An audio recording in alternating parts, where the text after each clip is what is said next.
മലബാർ സർവകലാശാലയുടെ മുൻ pro vice ചാൻസലറും Kannur യൂണിവേഴ്സിറ്റിയുടെ വൈസ് ചാൻസലറും മലങ്കര ഓർത്തഡോക്സ് സഭയുടെ മുൻ സഭാ സെക്രട്ടറിയും ഏകദേശം 40 വർഷത്തോളം മലങ്കര ഓർത്തഡോക്സ് സഭയുടെ മാനേജിംഗ് കമ്മിറ്റിയിൽ അനുഗ്രഹപ്രദമായി പ്രവർത്തിക്കുകയും ചെയ്ത ആദരണീയനായ ഡോക്ടർ അലക്സാണ്ടർ കാരക്കൽ സാറാണ്. സന്തോഷത്തോടുകൂടി സാറിന് സ്വാഗതം ചെയ്യുന്നു. വളരെ സന്തോഷത്തോടെ കുഞ്ചകുണം ചെന്നയക്കുന്ന ഈ പരിപാടിയിൽ ഞാൻ പങ്കെടുക്കുന്നു. നിങ്ങൾക്ക് എല്ലാവർക്കും എൻ്റെ സ്നേഹാഭിവാദനങ്ങൾ. തിരുവല്ല കാരക്കൽ, അതെ, സാറിൻ്റെ ജന്മദേശം. ബാല്യകാലം പ്രത്യേകിച്ച് കാരക്കൽ കുടുംബം, മാതാപിതാക്കൾ, സഹോദരങ്ങൾ, അതിനെക്കുറിച്ച് ഒന്നറിയാനായിട്ട് ആഗ്രഹം. വളരെ സന്തോഷമുള്ളൊരു ചോദ്യമാണ്. എൻ്റെ വളർച്ചയിൽ എൻ്റെ മാതാപിതാക്കൾ വഹിച്ച പങ്ക് വളരെ നിസ്തുലമാണ്.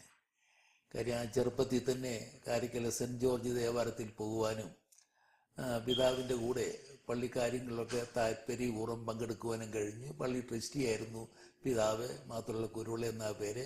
ഒരു കർഷക കുടുംബമാണ്. കൃഷിയുമായി ബന്ധപ്പെട്ട് ഒരുപാട് കാര്യങ്ങളിലൊക്കെ വ്യാപൃതരായിരുന്നതുകൊണ്ട് മനുഷ്യനുമായുള്ള ബന്ധങ്ങൾ ചെറുപ്പം മുതൽ തന്നെ കൂടുതൽ ഉണ്ടായിരുന്നു. അതോടൊപ്പം തന്നെ എനിക്കുള്ള ഒരു പ്രത്യേക അനുഭവം, എൻ്റെ 7-8 വയസ്സുള്ളപ്പം മുതൽ തന്നെ പത്രം വായിക്കുന്നതിന് എൻ്റെ പിതാവ് എന്നെ പ്രേരിപ്പിച്ചു. അന്ന് 3 പത്രങ്ങൾ വീട്ടിലുണ്ടായിരുന്നു. ദീപിക, മനോരമ, പിന്നെ ഉണ്ടായിരുന്നത് കേരളഭൂഷണം. ഈ 3 പത്രങ്ങളാണ് അന്ന് ഞങ്ങളുടെ ഭാഗങ്ങളിലൊക്കെ. പൗരധ്വനി എന്നൊരു പത്രവും ഉണ്ടായിരുന്നു. അപ്പം ഇങ്ങനെയുള്ള വിഷയങ്ങളിലൊക്കെ എനിക്ക് താല്പര്യം ഉണ്ടാകുവാനും നല്ലപോലെ വായന എന്നെ സഹായിച്ചു. പിന്നെ എൻ്റെ മാതാവാണെങ്കിൽ മറിയാമ്മ എന്ന് വിളിക്കുകയും വലിയ പ്രാർത്ഥനയുള്ളൊരു അമ്മയാണ്. അപ്പം എനിക്ക് 4 സഹോദരിമാരാണ് ഉള്ളത്. ഞാൻ ഏറ്റവും ഇളയതാണ്. അപ്പം ഞങ്ങളെ ദൈവികമായുള്ള ഒരനുഭവം എനിക്ക് എൻ്റെ മാതാപിതാക്കന്മാർ പകർന്നു തന്നു. എൻ്റെ പിതാവിൻ്റെ മാതൃഭവനമാണെങ്കിൽ പള്ളത്തെ എടത്തുംപടിക്കൽ പോളയ്ക്കൽ എന്ന് പറയും, കോട്ടയം പള്ളത്ത്. അപ്പോൾ എന്നെ വളരെ ചെറുപ്പം മുതലേ അവിടെ കൊണ്ടുപോകും. കുറിച്ചിപ്പള്ളിയിലെ ആരാധനയിലൊക്കെ എൻ്റെ വല്യമ്മച്ചി എന്നെ പങ്കെടുപ്പിച്ചു. വല്യമ്മച്ചിയെ അടക്കിയത് അവിടെ. പിന്നെ മാതാവ് വാസ്തവത്തിലെ മർത്തോമ സഭയിൽപ്പെട്ട ഒരംഗമായിരുന്നു. എങ്കിലും ഓർത്തഡോക്സ് വിശ്വാസത്തിൽ കല്യാണം കഴിച്ച് വന്നപ്പോഴേ വളരെ ചെറുപ്പം മുതൽ തന്നെ എന്നെ അതിലേക്ക് തൽപരനാക്കി. ആ ഒരു വലിയ അനുഭവമാണ് കാരക്കൽ പ്രദേശവുമായി. പിന്നെ അവിടുത്തെ എല്ലാ കാര്യങ്ങളിലും ഞാൻ സജീവമായി പങ്കെടുത്തു. പള്ളിയിലെ ബാലസമാജം മുതൽ എനിക്ക് തോന്നുന്നു 14-ാമത്തെ വയസ്സുള്ളപ്പോഴാണ് ഞങ്ങളുടെ പള്ളി നടത്തിയ ഒരു പ്രസംഗ മത്സരത്തിൽ എനിക്ക് 1ാം സമ്മാനം കിട്ടി. അന്ന് സമ്മാനം നൽകിയത് നെരണത്തെ മോടശ്ശേരി അച്ഛനെന്ന് പറയുന്ന ഒരു പഴയ കാലത്തെ പ്രമുഖനായൊരു വൈദികനാണ്.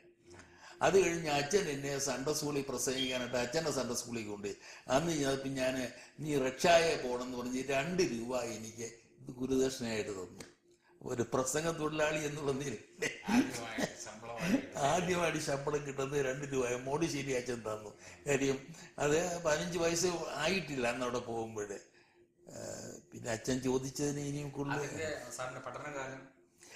പഠനകാലം ഞാൻ കാരക്കലെ LP സ്കൂളിൽ തന്നെ പഠിച്ചു. അതൊരു 5 ക്ലാസ് വരെ അവിടെയായിരുന്നു. പിന്നെ ഞാൻ പഠിച്ചത് പെരിങ്ങര പ്രിൻസ് മാർത്താണ്ഡോർമ്മ ഹൈസ്കൂളിലാണ്. അവിടെയാണ്. ഈ കാലത്തൊക്കെ എൻ്റെ മൂത്ത സിസ്റ്റർ ഒരു അധ്യാപികയായിരുന്നു, ഇപ്പോഴും ജീവിച്ചിരിപ്പുണ്ട്, തങ്കമ്മ എന്ന് പറയും. എൻ്റെ മാതൃതുല്യമായ എൻ്റെ സ്നേഹം കവർന്നെടുത്ത ഒരാളെ. എന്നെ അങ്ങോട്ടും ഇങ്ങോട്ടും ഇടത്തില്ല. ഒരു 4 പെങ്ങന്മാരും അതിലെ ഒന്ന് നമ്മുടെ കൊച്ചമ്മ, നമ്മുടെ ബോംബെയിലെ JK തോമസ് അച്ഛൻ്റെ മാതാപിടുള്ള ന്യൂയോർക്കിലുള്ള തോമസ് മോനിക്കുട്ടിയുടെ അമ്മ. പിന്നെ ഒരു പെങ്ങളെ കുഞ്ഞമ്മ എന്ന് പറയും. പിന്നെ ഇളയ പെങ്ങള് ചിന്നമ്മ. അവർ 3 പേരും മരിച്ചു. ഇപ്പം ഞാനും എൻ്റെ മൂത്ത പെങ്ങളുമേ ജീവിച്ചിരിപ്പുള്ളൂ. എനിക്കാണ് എൻ്റെ ഭാര്യ വത്സ എന്ന് പറയും. കൊളത്താക്കൽ കുടുംബത്തിൽപ്പെട്ട തോട്ടത്തിലാണ് വത്സയുടെ വീട്. പിതാവ് TJ ജോർജ് SRI റിട്ടയർ ചെയ്ത ഒരാളാണ്, മർത്തോമാ സഭയിൽപ്പെട്ട ആളാണ്. മാതാവാണെങ്കിൽ കുഞ്ഞമ്മ എന്ന് പറയും. നല്ല ചിട്ടയോടെ ജീവിതം നയിച്ച കുടുംബം. തിരുവല്ല SC സെമിനാരിയിലെ മർത്തോമ ഇടവകക്കാരിയാണെങ്കിലും അവിടുത്തെ കൊയറിലൊക്കെ ഉണ്ടായിരുന്നു. ഞാൻ പറയും എന്നേക്കാൾ കൂടുതൽ നോയമ്പ് നോക്കുന്ന ഒരാളാണ് എൻ്റെ ഭാര്യയെന്ന്. വിവാഹം കഴിഞ്ഞ് തോമാ മാർഗന സുസിൽമീനെയാണ് കല്യാണം നടത്തിയത്. മൂറാനൊക്കെ പൂശി 10 മാസം എടുത്തപ്പോൾ വാസ്തു ഞാൻ ഇപ്പം 15 നോയമ്പാണെങ്കിൽ എനിക്ക് അതിനകത്ത് അത്ര പൂർണ്ണമായിട്ട് നോക്കാനൊക്കെ ആയെങ്കിലും എൻ്റെ വൈഫ് സകല നോയമ്പുകളൊക്കെ നോക്കുന്നതിനൊക്കെ താല്പര്യമുള്ള ആളാണ്. പിന്നെ സാധാരണഗതിയിൽ ചിലപ്പോഴൊക്കെ മുടക്കം വന്നേക്കാം, യാത്രയിലുമൊക്കെ എന്നുള്ള ഒരു നിഷ്ഠയുണ്ട്. എൻ്റെ വിജയത്തിൻ്റെ മുഖ്യ ഘടകം എന്ന് തന്നെ പറയും. അത് ഭംഗിവാക്കായിട്ട് സാധാരണ പ്രസംഗകരൊക്കെ പറയും, കുഞ്ഞക്കുണച്ചനും പറയും, ഭാര്യമാരൊക്കെ ആയിരിക്കും ഞങ്ങളുടെ ഭർത്താക്കന്മാരുടെ വിജയത്തിന് കാരണം. പക്ഷേ ഞാൻ ആത്മാർത്ഥമായിട്ട് പറയുക, എന്നെ അതുപോലെ പ്രോത്സാഹിപ്പിക്കുകയും എനിക്ക് മാതൃയാകത്തക്കവണ്ണം നല്ല ജീവിതം നയിക്കുന്ന ഒരു ഭാര്യയാണ് ദൈവം തന്നത്. 2 കുഞ്ഞുങ്ങളെ, മൂത്തത് മകള് ബിന്ദു എന്ന് പറയും, തിരുവനന്തപുരത്താണ്, MA ഇംഗ്ലീഷ് ലിറ്ററേച്ചറിൽ 1ാം ക്ലാസ്സോടുകൂടി ജയിച്ചു.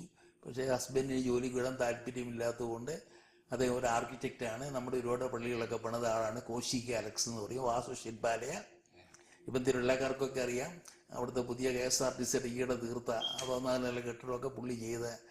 പിന്നെ മകനാണ് ബിഞ്ചു. എനിക്ക് വലിയ സന്തോഷം നൽകുന്ന, അവൻ ഇവിടെ വന്നത് യാദൃച്ഛികം. ആ കമ്പനിയിൽ നിന്ന് ഒരു ഡെപ്യൂട്ടേഷന് വന്നു. ഒരു മകനേ ഉള്ളൂ, അവിടെ കിടക്കണം എന്നായിരുന്നു എൻ്റെ ആഗ്രഹം. ഇവിടെ വന്ന് ഷാർലറ്റ് വന്നു. ഇപ്പം 5 വീട്ടുകാരുള്ള ഒരു ഇടവകയുടെ ട്രസ്റ്റിയാണ് അവന്.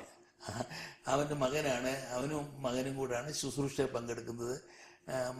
അവൻ തോക്കുറ്റി എടുക്കും, മകനെ തോപ്തേം ബാക്കി. പിന്നെ 3 മറ്റ് ഭവനങ്ങളുണ്ട്, അവരെല്ലാവരും ആക്റ്റീവായിട്ട് അതിൽ പങ്കെടുക്കുന്നുണ്ട്. മറ്റാളുകൾ 5 പേരും സജീവമായിട്ടുണ്ട്. മധുവായി കയറുന്ന ആളുകളാണ്. മറ്റുള്ളവരെല്ലാം ഷാജിയാണെങ്കിലും തമ്പാച്ചനാണെങ്കിലും എല്ലാവരും ചേർന്നുള്ള നല്ലൊരു ടീം വർക്കാണ്. പക്ഷേ വീട്ടുകാരത്രയേ ഉള്ളൂ. പിന്നെ മർത്തോമ കോളേജിലാണ് ഞാൻ ഡിഗ്രിക്ക് പോയത്. ആ കാലത്ത് ഐച്ഛ്യ വിഷയം എക്കണോമിക്സ് ആയിരുന്നു.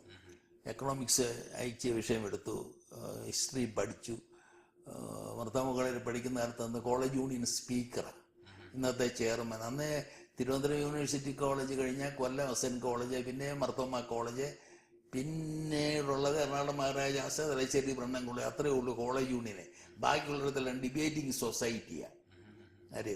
അപ്പം ഞാൻ കോളേജിൽ പഠിച്ചുകൊണ്ടിരുന്ന കാലത്ത് 62 സ്പീക്കറായിരുന്നു. അപ്പം അന്ന് അന്ന് രാഷ്ട്രീയം ഇല്ലെങ്കിലും അന്ന് രാഷ്ട്രീയം സജീവമായിട്ടില്ല. ജനാധിപത്യവാദികളെന്നും പറഞ്ഞ് ഉള്ള ഒരു ചിന്താഗതിയുള്ളൂ. ഇങ്ങനെ കോൺഗ്രസ് എന്നോ SFI എന്ന് പറഞ്ഞു സജീവമായിട്ടില്ലായിരുന്നു. ആളുകൾക്ക് വ്യക്തിപരമാണ്. ഇലക്ഷൻ അതല്ലായിരുന്നു. അപ്പം എന്നാൽ ആ ഇലക്ഷൻ്റെ വിജയം പത്രക്കാർക്ക് അന്ന് ആൻ്റണിയും രവിയൊക്കെ ഞങ്ങളെല്ലാം ഒരേ കാലഘട്ടത്തിലുള്ളവരാണ്. അന്ന് അവിടെയൊക്കെ വരികയും ഒക്കെ ചെയ്ത് ഒരു സംഭവം ഉണ്ടായി. ഞാൻ കോളേജിൽ സ്പീക്കറായിരുന്ന കാലത്താണ് ഇന്ത്യയുടെ ഗവർണർ ജനറലായിരുന്ന രാജഗോപാലാചാരി കോളേജിൽ വന്നു. ഇപ്പം രാജഗോപാലാചാരി വന്നപ്പം പ്രോട്ടോകോളുണ്ട്. സ്റ്റേജിലെ പ്രിൻസിപ്പലും കോളേജ് യൂണിയൻ സ്പീക്കറും രാജാജിയും മാത്രമേ ഉള്ളൂ. സ്പീക്കർക്ക് ഒരു ഗൗണുണ്ട്. അപ്പം മന്നത്ത് പത്മനാഭനൊക്കെ രാജാജിയെ കാണാൻ വന്നു. കാര്യം അന്ന് അദ്ദേഹം സ്വതന്ത്ര പാർട്ടി ഉണ്ടാക്കി. അപ്പം ഈ ഇന്ത്യൻ മഹാന ആളല്ലേ രാജഗോപാലാചാരി, ഇന്ത്യയുടെ ആദ്യത്തെ സ്വതന്ത്ര ഇന്ത്യയുടെ ആദ്യത്തെ ഗവർണർ ജനറലല്ലേ. മൗണ്ട് ബാറ്റൻ പോയി കഴിഞ്ഞാൽ ഇന്ത്യക്കാരനായ. അപ്പം മന്നത്ത് പത്മനാഭനും മർദ്ദമ അത്രാപൊലിത്ത പോലും മുൻപിലിരിക്കുക, സിൻഡിക്കേറ്റ് മെമ്പർ PS ജോർജും ഒക്കെ. അപ്പം അത് കഴിഞ്ഞ് മീറ്റിംഗ് ഭംഗിയായി നടന്നു, ചായക്കൊക്കെ അവർ പങ്കെടുത്തു. അത് കഴിഞ്ഞ് മന്നത്ത് പത്മനാഭൻ ഒരു യോഗത്തിൽ പങ്കെടുത്ത് പറഞ്ഞു, ഞാൻ കഴിഞ്ഞ അവസരത്തിൽ ഒരു കോളേജിൽ പോയി, അവിടുത്തെ വിദ്യാർത്ഥി, അവിടെ നേതാവ്, അവിടുത്തെ മറ്റാളുകളൊക്കെ പുറകിലിരുന്നോണം, എൻ്റെ കോളേജിലൊന്നും ഞാൻ സമ്മതിക്കത്തില്ല, അതുകൊണ്ട് പിള്ളേർക്ക് ഡിബേറ്റിംഗ് സൊസൈറ്റി മതി. അപ്പം കാര്യം കോളേജ് യൂണിയൻ എന്ന് പറഞ്ഞാൽ സ്പീക്കർക്കുള്ള അധികാരം ഒരു പ്രത്യേകതയാണ്. അങ്ങനെ വിദ്യാർത്ഥികളെ അംഗീകരിക്കേണ്ട സമയമായിട്ടില്ല എന്ന് ചിന്താഗതി അദ്ദേഹത്തിന് ആരുടെയും കുറ്റമല്ലത്. ഞാൻ പറഞ്ഞതിൻ്റെ അർത്ഥം അങ്ങനെ ഒരു സ്ഥാനത്തിരുന്നു. അന്നാണ് വാസ്തവത്തിൽ എനിക്ക് TV തോമസുമായിട്ടൊക്കെ പരിചയപ്പെടാൻ വന്നത്. നമ്മുടെ സഭയുടെ ഒരു കാര്യത്തിൽ സഹായിച്ചത് അച്ഛൻ ചോദിക്കുമ്പോൾ ഞാൻ അതിനെക്കുറിച്ചുള്ള ഒരു വിശദീകരണം തരാം. അത് സെൻറ് തോമസ് സെമിനറിയുമായി ബന്ധപ്പെട്ടൊരു കാര്യം പറയുമ്പോൾ. അപ്പം അങ്ങനെ ആ സമയത്ത് എനിക്ക് 1-2 ഗോൾഡ് മെഡലൊക്കെ കിട്ടി. ടാഗൂർ സെന്റിനറി ഗോൾഡ് മെഡൽ കിട്ടി. അതുപോലെ പിന്നെ പ്രസംഗത്തിനുള്ള പുരസ്കാരങ്ങൾ കിട്ടി. ഡിഗ്രി അത് കഴിഞ്ഞിട്ട് യൂണിവേഴ്സിറ്റി കോളേജിൽ നിന്ന് MA എടുത്തു തിരുവനന്തപുരത്ത്. അന്ന് നമ്മുടെ വിദ്യാർത്ഥി പ്രസ്ഥാനത്തിൻ്റെയൊക്കെ പ്രസിഡന്റ് ആയിരുന്നു സെന്റ് ജോർജ് അസോസിയേഷൻ്റെ. ട്രിവാൻഡ്രത്ത് യൂണിവേഴ്സിറ്റി ഹോസ്റ്റലിലായിരുന്നു താമസം. അന്ന് പള്ളിയിൽ മുറയ്ക്ക് പോവുകയും അതൊക്കെ വലിയൊരു അനുഭവമായിരുന്നു. അന്ന് അന്ന് നമ്മുടെ MGOCS-ഉമായിട്ട് ബന്ധപ്പെട്ട സംഘടനകൾ ഉണ്ട് ഉണ്ട് ഉണ്ട്. അത് NGOCS എന്ന് പറഞ്ഞാൽ അന്ന് അറിയപ്പെടുന്നത് അവിടെ സെന്റ് ജോർജ് അസോസിയേഷൻ എന്നാണ് പറയപ്പെടുന്നത്. ഇല്ല, സ്റ്റുഡന്റ് സെന്റർ ഇല്ല, ഒന്നുമില്ല. 62-64 കാലഘട്ടമാണ്. അപ്പം സെന്റ് ജോർജ് അസോസിയേഷൻ എന്നാണ് പറയപ്പെടുന്നത്. അതിന് സീനിയർ പ്രസിഡന്റായിട്ട് ഒരാളുണ്ട്, സ്റ്റുഡന്റ് പ്രസിഡന്റായിട്ട് ഒരാളുണ്ട്. ഞാനായിരുന്നു സ്റ്റുഡന്റ് പ്രസിഡന്റ്. സീനിയർ പ്രസിഡന്റായിട്ട് ഒരു കൊല്ലം EP ഈപ്പൻ തിരുവനന്തപുരം മേയറായിരുന്ന ആൾ വന്നു. പിന്നെ university librarian K. Isaac sir, പിന്നെ കുറെ കാലം അതിൻ്റെ ട്രാൻസ്പോർട്ട് ഡയറക്ടറായിരുന്ന കുര്യൻ തോമസ്, അങ്ങനെയുള്ള നല്ല ആളുകളെ വിദ്യാർത്ഥികളല്ലാത്തവർ ഈ പ്രസ്ഥാനത്തിൽ ഉണ്ടായിരുന്നു. അത് വലിയൊരു അനുഭവ സമ്പത്തായിരുന്നു. അപ്പം അന്ന് ഞാൻ ഓർക്കുന്നു, ഇവിടുത്തെ ഇന്നത്തെ കോൺഗ്രസിന്റെ പിന്നെ PC ചാക്കോ എൻ്റെ തൊട്ടടുത്ത് മുറിയിലാണ് താമസിക്കുന്നത്. പുള്ളി എന്നേക്കാളും മുമ്പ് വന്ന് കുർബാന അനുഭവിക്കും, ഓർത്തഡോക്സ്. ഇന്നത്തെ MP പിന്നെ ബാബുപോൾ സാറൊക്കെ അന്ന് പള്ളി വന്നുകൊണ്ടിരുന്ന കാലം പുള്ളിയൊക്കെ എന്നും രാവിലെ കുർബാന അനുഭവിക്കാൻ വരും. നമുക്കുള്ള ഒറ്റ പള്ളിയുണ്ട്, ഇത് മാത്രമേ ഉള്ളൂ, സെന്റ് ജോർജ് സ്പെൻസറിലുള്ള പള്ളി. അപ്പം അത് വലിയ ഒരു സന്തോഷം നൽകിയ അനുഭവമാണ്. തിരുവനന്തപുരത്തെ ആ ജീവിതം 2 വർഷം അവിടെ ഉണ്ടായിരുന്നു. അവിടെ അന്നേരമാണ് എനിക്ക് യൂണിവേഴ്സിറ്റി സജീവത്വം ഗോൾഡ് മെഡൽ കിട്ടുന്നത്. അത് അന്ന് സർ CP രാമസ്വാമിയരുടെ 60ാം ജന്മദിനത്തിൽ അദ്ദേഹം ഏർപ്പെടുത്തിയൊരു മെഡലാണ് കേരളത്തിലെ ഏറ്റവും നല്ല പ്രസംഗനുള്ള 1 പവൻ കൊടുക്കുക. അന്ന് എനിക്കൊന്ന് അവസാനം എനിക്കാ കിട്ടിയത്. പിന്നെ പവന്റെ വിലയും കൂടി 162 രൂപ ഉള്ളപ്പോഴാണ് എനിക്കത് തരുന്നത്. അത് സജീവത്വമാക്കുള്ളൂ. അന്നാണ് യുനെസ്കോയുടെ ഒരു പ്രൈസ് കിട്ടി, അത് വലിയ രസമായിരുന്നു. അപ്പം അന്ന് 10,000 രൂപ സമ്മാനം. അപ്പം ഒന്നുകിൽ ഇന്ത്യ മുഴുവൻ കാണാല്ലേ 10,000 രൂപ. അപ്പം എൻ്റെ പിതാവിനോട് ഞാൻ പറഞ്ഞു, രൂപ ആവശ്യമല്ല, 10,000 രൂപ ഇന്നത്തെ 10 ലക്ഷത്തിന് വില കാണുമായിരിക്കില്ല അച്ഛനെ അറിയാമല്ലോ. 64-65 കാര്യം. അപ്പം എൻ്റെ പിതാവ് പറഞ്ഞതാണ്, ശരിയാ, കാശ് നമുക്ക് ആവശ്യമുണ്ട്, നിനക്ക് ഇന്ത്യ മുഴുവൻ കാണാൻ അവസരം കിട്ടുന്നത്. അപ്പം എല്ലാ തലസ്ഥാന നഗരത്തും താമസിക്കുക, വലിയ ഹോട്ടലുകളിൽ താമസിക്കുക. ഡൽഹിയിലെ അശോക ഹോട്ടലിൽ അതായിരുന്നു പ്രൈസ്. ഈസ് പീസ് അറ്റൈനബിൾ, അതായിരുന്നു പ്രസംഗ വിഷയം. ഡോക്ടർ സക്കീർ ഹുസൈൻ്റെ ഇന്നൊരു അവാർഡും. അങ്ങനെയാണ് രാഷ്ട്രപതി ഭവനിൽ അന്ന് മുഗൾ ഗാർഡൻസിൽ ഏതാണ്ട് ഒരു ദിവസം ചെലവഴിച്ചു. എൻ്റെ ജീവിതത്തിലെ ഏറ്റവും നല്ലൊരു മനുഷ്യനായ president of India Zakir Hussain. അദ്ദേഹത്തിൻ്റെ അവിടെ ചെന്ന് അദ്ദേഹം വന്നു. ആൾക്ക് ചെന്നപ്പോഴത്തേക്ക് അദ്ദേഹം ഒരു വിദ്യാർത്ഥിയാണ്, പക്ഷെ എന്നെ സ്വീകരിച്ചു, അദ്ദേഹത്തിൻ്റെ ഇപ്പുറത്ത് കൊണ്ട് ഇരുത്തി. അത് ഞാൻ ജീവിതത്തിൻ്റെ വീട്ടിലെ ചുവരിലെ ഗൗരസദായും പെരുമല തിരുമേനിയൊക്കെ കഴിഞ്ഞാൽ പിന്നുള്ളൊരു ഫോട്ടോ അദ്ദേഹത്തിൻ്റെതാണ്. പിന്നെ ഇന്ദിരാഗാന്ധിയെ കണ്ടു, ടാഗോർ ഗോൾഡ് മെഡൽ കിട്ടിയതിൻ്റെ വീണ്ടും ഒരു ക്ഷണം കിട്ടി. അങ്ങനെ ഒരുപാട് സമ്മാനങ്ങൾ കിട്ടി, ഇംഗ്ലീഷിലും മലയാളത്തിലും യൂണിവേഴ്സിറ്റി തലത്തിൽ. എനിക്ക് തോന്നുന്നു വേറെ ആർക്കും കിട്ടിയിട്ടുണ്ടോ എന്ന്. ഒരുമിച്ച് ഫസ്റ്റ് കിട്ടിയത് ഒരേപോലെ എനിക്കേ ഉള്ളൂ. അത് ഇംഗ്ലീഷ് കിട്ടിയത് നമ്മുടെ ഓർത്തഡോക്സ് സഭയുടെ സെക്രട്ടറി ആയിരുന്ന ഒരു AM വർഗീസ് സാറുണ്ട്, അച്ഛൻ അറിയാവുന്ന നല്ലതുപോലെ. അച്ഛൻ അനുഭവ സമ്പത്ത്. AM വർഗീസ് സാറ് UC കോളേജിലെ പ്രിൻസിപ്പല്. അദ്ദേഹത്തിന്റെ അളിയനാണ് മുൻ കമ്മ്യൂണിസ്റ്റ് മന്ത്രി KC ജോർജ്, പ്രൊഫസർ അന്നമ്മ വർക്കിയുടെ ഭർത്താവ്. അപ്പൊ അദ്ദേഹത്തിന്റെ പേരിൽ ഏർപ്പെടുത്തിയൊരു പ്രൈസായി AM വർക്കി കപ്പ്. പിന്നെ CV ചന്ദ്രശേഖരൻ എന്ന് പറഞ്ഞ വലിയൊരു പണ്ഡിതനും ശാസ്ത്രജ്ഞനും എല്ലാം ഉണ്ട്. അദ്ദേഹത്തിന്റെ പേരിലുള്ള ഒരു സ്വർണ്ണ മെഡലുണ്ട്. അത് ഇംഗ്ലീഷിന്, മലയാളത്തിലെ CPയുടെ പേരുണ്ട്. ഇത് രണ്ടും ഒരേ കൊല്ലം കിട്ടിയത് എനിക്കാണ്. അത് പിന്നെ അഭിമാനത്തോടെ തന്നെ ദൈവം തന്നു. അതിന്റെ ഇന്നത്തെ അമേരിക്കയിലെ വരവിനും അത് എനിക്ക് എന്നെ ഒരു സഹായകമായി. മാസ്റ്റേഴ്സ് കഴിഞ്ഞോളം തന്നെ കാതോലിക്കേറ്റ് റിസൾട്ട് അറിയുന്നതിന് പിന്നെ 3 കോളേജ് ജോലി കിട്ടി. ആലുവ കോളേജിലും നമ്മുടെ കോളേജിലും പിന്നെ ഗവൺമെന്റ് വിക്ടോറിയ കോളേജിലെ എംപ്ലോയ്മെന്റ് എക്സ്ചേഞ്ച് ആയിരുന്നു, PSCയുടെ അല്ല. പക്ഷേ എംപ്ലോയ്മെന്റ് എക്സ്ചേഞ്ച് എടുത്തവരെല്ലാം സ്ഥിരപ്പെടുത്തി. കാര്യം ഗവർണർ ഭരണമായിരുന്നു. ഒരുപക്ഷെ ഗവൺമെന്റ് കോളേജിലായിപ്പോയനെ ഞാൻ കാതോലിക്കേറ്റ് വന്നു. കാരണം നമ്മുടെ സഭയുടെ കോളേജാണല്ലോ. അങ്ങനെയാണ് കാതോലിക്കേറ്റ് വരുന്നത്. അവിടെ അന്ന് കൊല്ലം ഹിസ്റ്ററി MAയും തുടങ്ങി. ഞാൻ അവിടെ ആദ്യം പഠിപ്പിച്ച international affairs, American history, modern India, മിക്കവാറും വിഷയങ്ങൾ മാറി മാറി പഠിപ്പിച്ചു. തീർച്ചയായിട്ടും കാതോലിക്കറ്റ് കോളേജിലെ പഠനകാലത്തൊക്കെ പഠിപ്പിക്കുന്ന കാലത്ത് ഞാൻ വിദ്യാർത്ഥികളുമായി വളരെ അടുത്ത സ്നേഹബന്ധമാണ്. കാരണം 30-35 കൊല്ലത്തെ ജീവിതത്തിൻ്റെ ഒറ്റ വിദ്യാർത്ഥിയെ പോലും എനിക്ക് ഇറക്കി വിടേണ്ടി വന്നിട്ടില്ല, എഴുന്നേൽപ്പിച്ച് നിർത്തേണ്ട കാര്യമില്ല. അത് ഇന്ന് എൻ്റെ വിദ്യാർത്ഥികൾ നൽകുന്ന ഒരു ആദരവ്. എനിക്ക് അത്ര ഇവിടെ ഞാൻ വന്നതിന് ശേഷവും പല വിദ്യാർത്ഥികളുണ്ട്, പഴയ കാലത്ത് വൈദികരുണ്ട്, അല്ലാത്തവരുണ്ട്. അവരെന്നെ വിളിക്കുമ്പോഴും ആ സ്നേഹം, ആ ക്ലാസ് കൺട്രോൾ ചെയ്യുവാനുള്ള ദൈവം തന്നൊരു കഴിവ്. അവിടുത്തെ പിന്നെ കോളേജിലെ എല്ലാ പ്രവർത്തനങ്ങളിലും യൂണിയൻ്റെ ചുമതലയായിരുന്നു. വിദ്യാർത്ഥികളുമായിട്ടുള്ള അവരുടെ കലാപരിപാടികളിൽ പങ്കെടുത്തു. ഏത് നാഷണൽ ഡേ ഉണ്ടെങ്കിലും അതിൻ്റെ സെലിബ്രേഷനുമായി ബന്ധപ്പെട്ട് വിദ്യാർത്ഥികളുമായി ഞാൻ ചേർന്ന് 3000 വിദ്യാർത്ഥികളുണ്ട്. ഡോക്ടർ ജെ അലക്സാണ്ടർ ആയിരുന്നു ആദ്യത്തെ പ്രിൻസിപ്പൽ. അത് മഹാനായൊരു മനുഷ്യനായിരുന്നു. അദ്ദേഹത്തിൻ്റെ കീഴിൽ പ്രവർത്തിക്കുക എന്ന് പറഞ്ഞൊരു ഭാഗ്യമാണ്. അന്ന് വെച്ചാൽ ഒരു അച്ഛൻ ചോദിച്ചപ്പോൾ ഞാൻ പറയാം, അന്നാണ് ഈ 72 മർത്തോമാ ശ്ലീഹായുടെ 19ാം ശതാബ്ദി വരുന്നത്. ഞാൻ മാനേജിംഗ് കമ്മിറ്റിയിൽ 970 മുതലുണ്ട്. അപ്പോൾ എനിക്ക് വളരെ ചെറുപ്പമാണ്.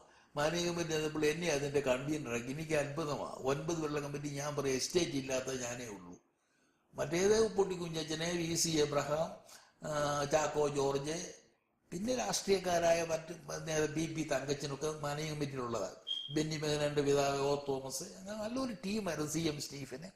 അപ്പം ആ ഒരു വലിയ അനുഭവത്തിൽ എന്നെ പിടിച്ചെന്നെ കൺവീനറാക്കി. വട്ടക്കുന്നലെ ബാവായി പ്രസിഡന്റ്, ജനറൽ കൺവീനർ. അപ്പം ഞാൻ ഈ കമ്മിറ്റി കൂടിയപ്പോൾ എനിക്കൊരു പുതുമ വേണമെന്ന് അന്നേ ഒരു ആഗ്രഹമുണ്ട് ഏത് കാര്യം ചെന്നാലും. അപ്പം അന്ന് വട്ടക്കുന്നലെ ബാവായിട്ട് ആലോചിച്ച് 19 കുർബാന 19 നൂറ്റാണ്ടിൻ്റെ ഓർമ്മയ്ക്ക് 972 ജൂലൈ നടത്താൻ നിശ്ചയിച്ചു. അപ്പം അന്ന് ഗ്രിഗോറിയോസ് തിരുമേനിയും യോസ്താദ്യോസ് തിരുമേനിയും മെത്രാൻ സ്ഥാനത്ത് വന്നിട്ടില്ല. കാര്യം 3 പേരെ വാഴിച്ചുള്ളൂ. അന്നിനെ അച്ഛൻ അറിയാമല്ലത്. 5 പേരിൽ ഇവർ 2 പേരും അന്ന് വൈദ്യരായിട്ടില്ല. ഏതായാലും ഞാൻ ഈ പരിപാടി പറഞ്ഞപ്പോൾ അവർ 2 പേരും ഇതിനകത്ത് സഹകരിച്ചു. അതാണ് ജീവിതത്തിലെ മറ്റും അവരെ കൂടെ വാഴി തെരഞ്ഞെടുത്തവർ മെത്രാന്മാരായി ഇവിടെ പങ്കെടുക്കുമ്പോഴേ ഇവർ ഇതിനകത്ത് വൈദ്യരായി പങ്കെടുത്തു. 19 മധുഭാഗം അവിടെ തയ്യാറാക്കി MD സെമിനാരിയുടെ മൈതാനത്ത്. അത് ഗംഭീരമായി നടന്നു. അത് കഴിഞ്ഞ് പൊതുസമ്മേളനം എല്ലാം നടന്നു. അന്ന് എനിക്ക് ബാബപ്പോൾ ഇടുക്കി കളക്ടറായിട്ട് അവിടെ ഉണ്ട്. അവരൊക്കെ പറയാനും നമ്മളുടെ സഭ ഒന്നാണ്. എല്ലാം ഭംഗിയായിട്ട് എല്ലാം നടന്നു.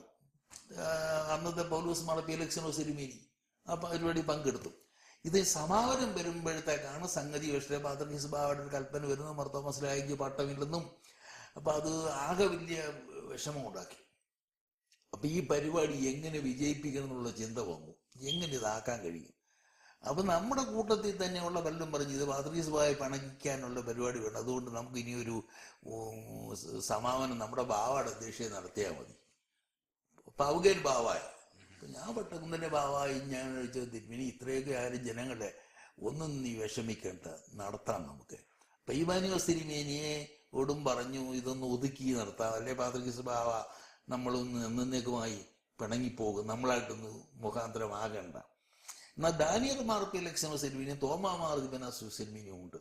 അവർ 2 പേരും എന്നോട് വളരെ പ്രോത്സാഹനം തന്നു. എനിക്ക് മറക്കാനൊക്കത്തില്ല തോമാ മാർ ദിബനാസിയോസ് തിരുമേനി. ദാനിയൽ മാർ ഫെലിക്സ് ഞാൻ നയിക്കുന്ന തെക്കൻ ഭദ്രാസനത്തിലെ ആളുകളെ അത് ന്യൂസായിട്ട് വരുന്നു. തോമാ മാർ ദിബനാസിയോസ് തിരുമേനി അതിൻ്റെ സമാപനത്തിന് 20 ദിവസം മുമ്പാണ് മരിക്കുന്നത്. ഡിസംബർ 2-ാം തീയതി, 28 ദിവസം മുമ്പ്. അപ്പം ഞാൻ അപ്പോൾ പുതുമ വിചാരിച്ച് എന്തോ ഉണ്ട്. 19 കുർബാന ഉദ്ഘാടനത്തിന് നടത്തി. സമാപനം നമുക്ക് ഒരു പ്രൊസഷൻ, അതായത് കോടിമതയിൽ നിന്ന് അങ്ങോട്ട് കോട്ടയത്തേക്ക് ഞങ്ങൾ ലക്ഷങ്ങൾ വരുമെന്നുള്ള പ്രതീക്ഷ. അപ്പം 19 കുതിര കിട്ടിയ വണ്ടി, 19 നൂറ്റാണ്ടിൻ്റെ സൂചനയായി. അപ്പം കുതിര ആര് തരാന്? തിരുവനന്തപുരത്ത് കുതിരാലയം. ചെറിയൊരു പരിചയമുള്ളെങ്കിലും ആരോടും ചോദിക്കാതെ ഒട്ടക്കുന്നിൻ്റെ ബാവായോട് മാത്രം പറഞ്ഞ് ഞാൻ തിരുവനന്തപുരം വരെ ഒന്ന് പോവുക, മന്ത്രി TV തോമസിനെ ഒന്ന് കാണുക. അദ്ദേഹം കുതിരാലയത്തിൻ്റെ മന്ത്രിയാണ്, ഒരു പ്രമുഖനായ നേതാവാ, അച്ഛനെ മുഖ്യമന്ത്രിയാണ്.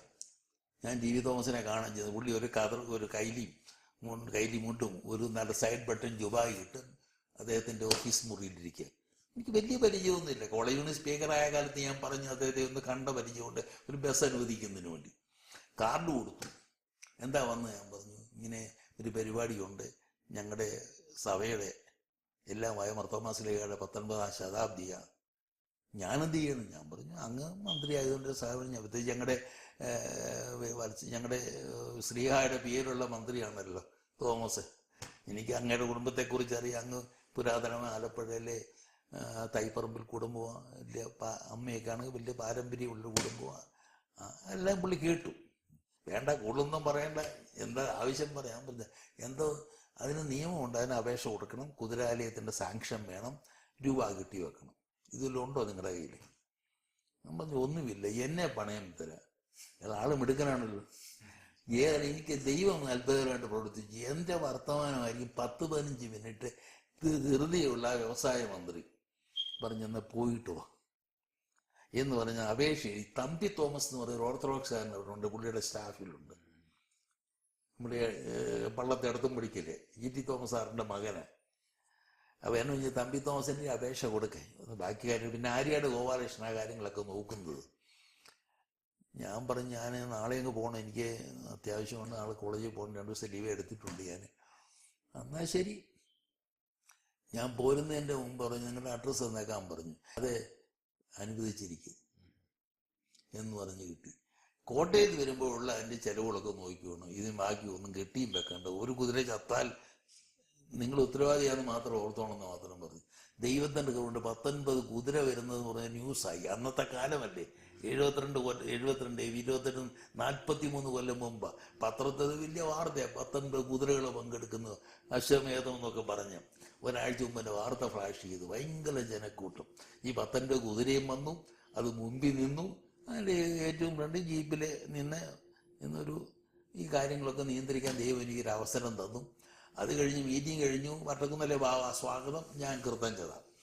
അപ്പോൾ ഡെർബേറിയൻ ബാവ ജെറുസലേം പാത്രീസ് അദ്ദേഹത്തെയും കൊണ്ടുവരണ്ടെന്നാ പറഞ്ഞ കാര്യം. പാത്രീസ് അപ്പോഴത്തേക്ക് തെന്നി. ആ സമയത്തേക്ക് എനിക്കൊരു നോട്ടീസ് വന്നു, മാർത്തോമാ ശ്ലീഹായുടെ ശതാബ്ദിക്ക് ചരിത്രപരമായ സാങ്കത്യം ഇല്ല. ഇത് 52 വിധി കഴിഞ്ഞുള്ള സമുദായ കേസിൻ്റെ ആരംഭമായി. ആ എഴുത്തൊക്കെ എൻ്റെ ഇപ്പോഴും ഉണ്ട്. അപ്പം പാത്രീസ് നമ്മുടെ കൂടെ തെക്കവല്ല TPP എൽപോസ് VP തങ്കച്ചനൊക്കെ പങ്കെടുത്തില്ല നമ്മുടെ മാറി നിന്നു. ഏതായാലും ഘോഷയാത്ര ഗംഭീരമായി നടന്നു. പാത്രീസ് ബാവാക്ക് ഇതിനായിട്ടുള്ള മുദ്രാവാക്യമൊക്കെ ഉണ്ടായി. കാര്യം നമ്മൾ അന്ന് മലങ്കര മർത്തസഭയിൽ ഇത് അച്ചടിച്ചു വന്നു. അപ്പോൾ വട്ടക്കുന്നിലെ ബാബനോട് പറയാനും ഇത് വിതരണം ചെയ്യരുത് എന്ന് പറഞ്ഞാൽ അത് നമ്മൾ നശിപ്പിച്ചു കളഞ്ഞു. ഈ ശക്രേച്ചനൊക്കെ ഇട്ടായിരിക്കുന്ന കാലം നമ്മുടെ ആളുകൾക്ക് ആവേശം കൂടും. ആ കൽപ്പന കൊടുക്കേണ്ട കുറഞ്ഞ പലയേ ഉള്ളെന്നൊക്കെ പറഞ്ഞ കൽപ്പന. ഏതായാലും ചുരുക്കം പറയാറ് അത് നടന്നു. അത് കഴിഞ്ഞ് ഗംഭീരമായൊരു വെടിക്കെട്ട്. അപ്പം ജനം ഒന്നും പിരിഞ്ഞു പോകുന്നില്ല.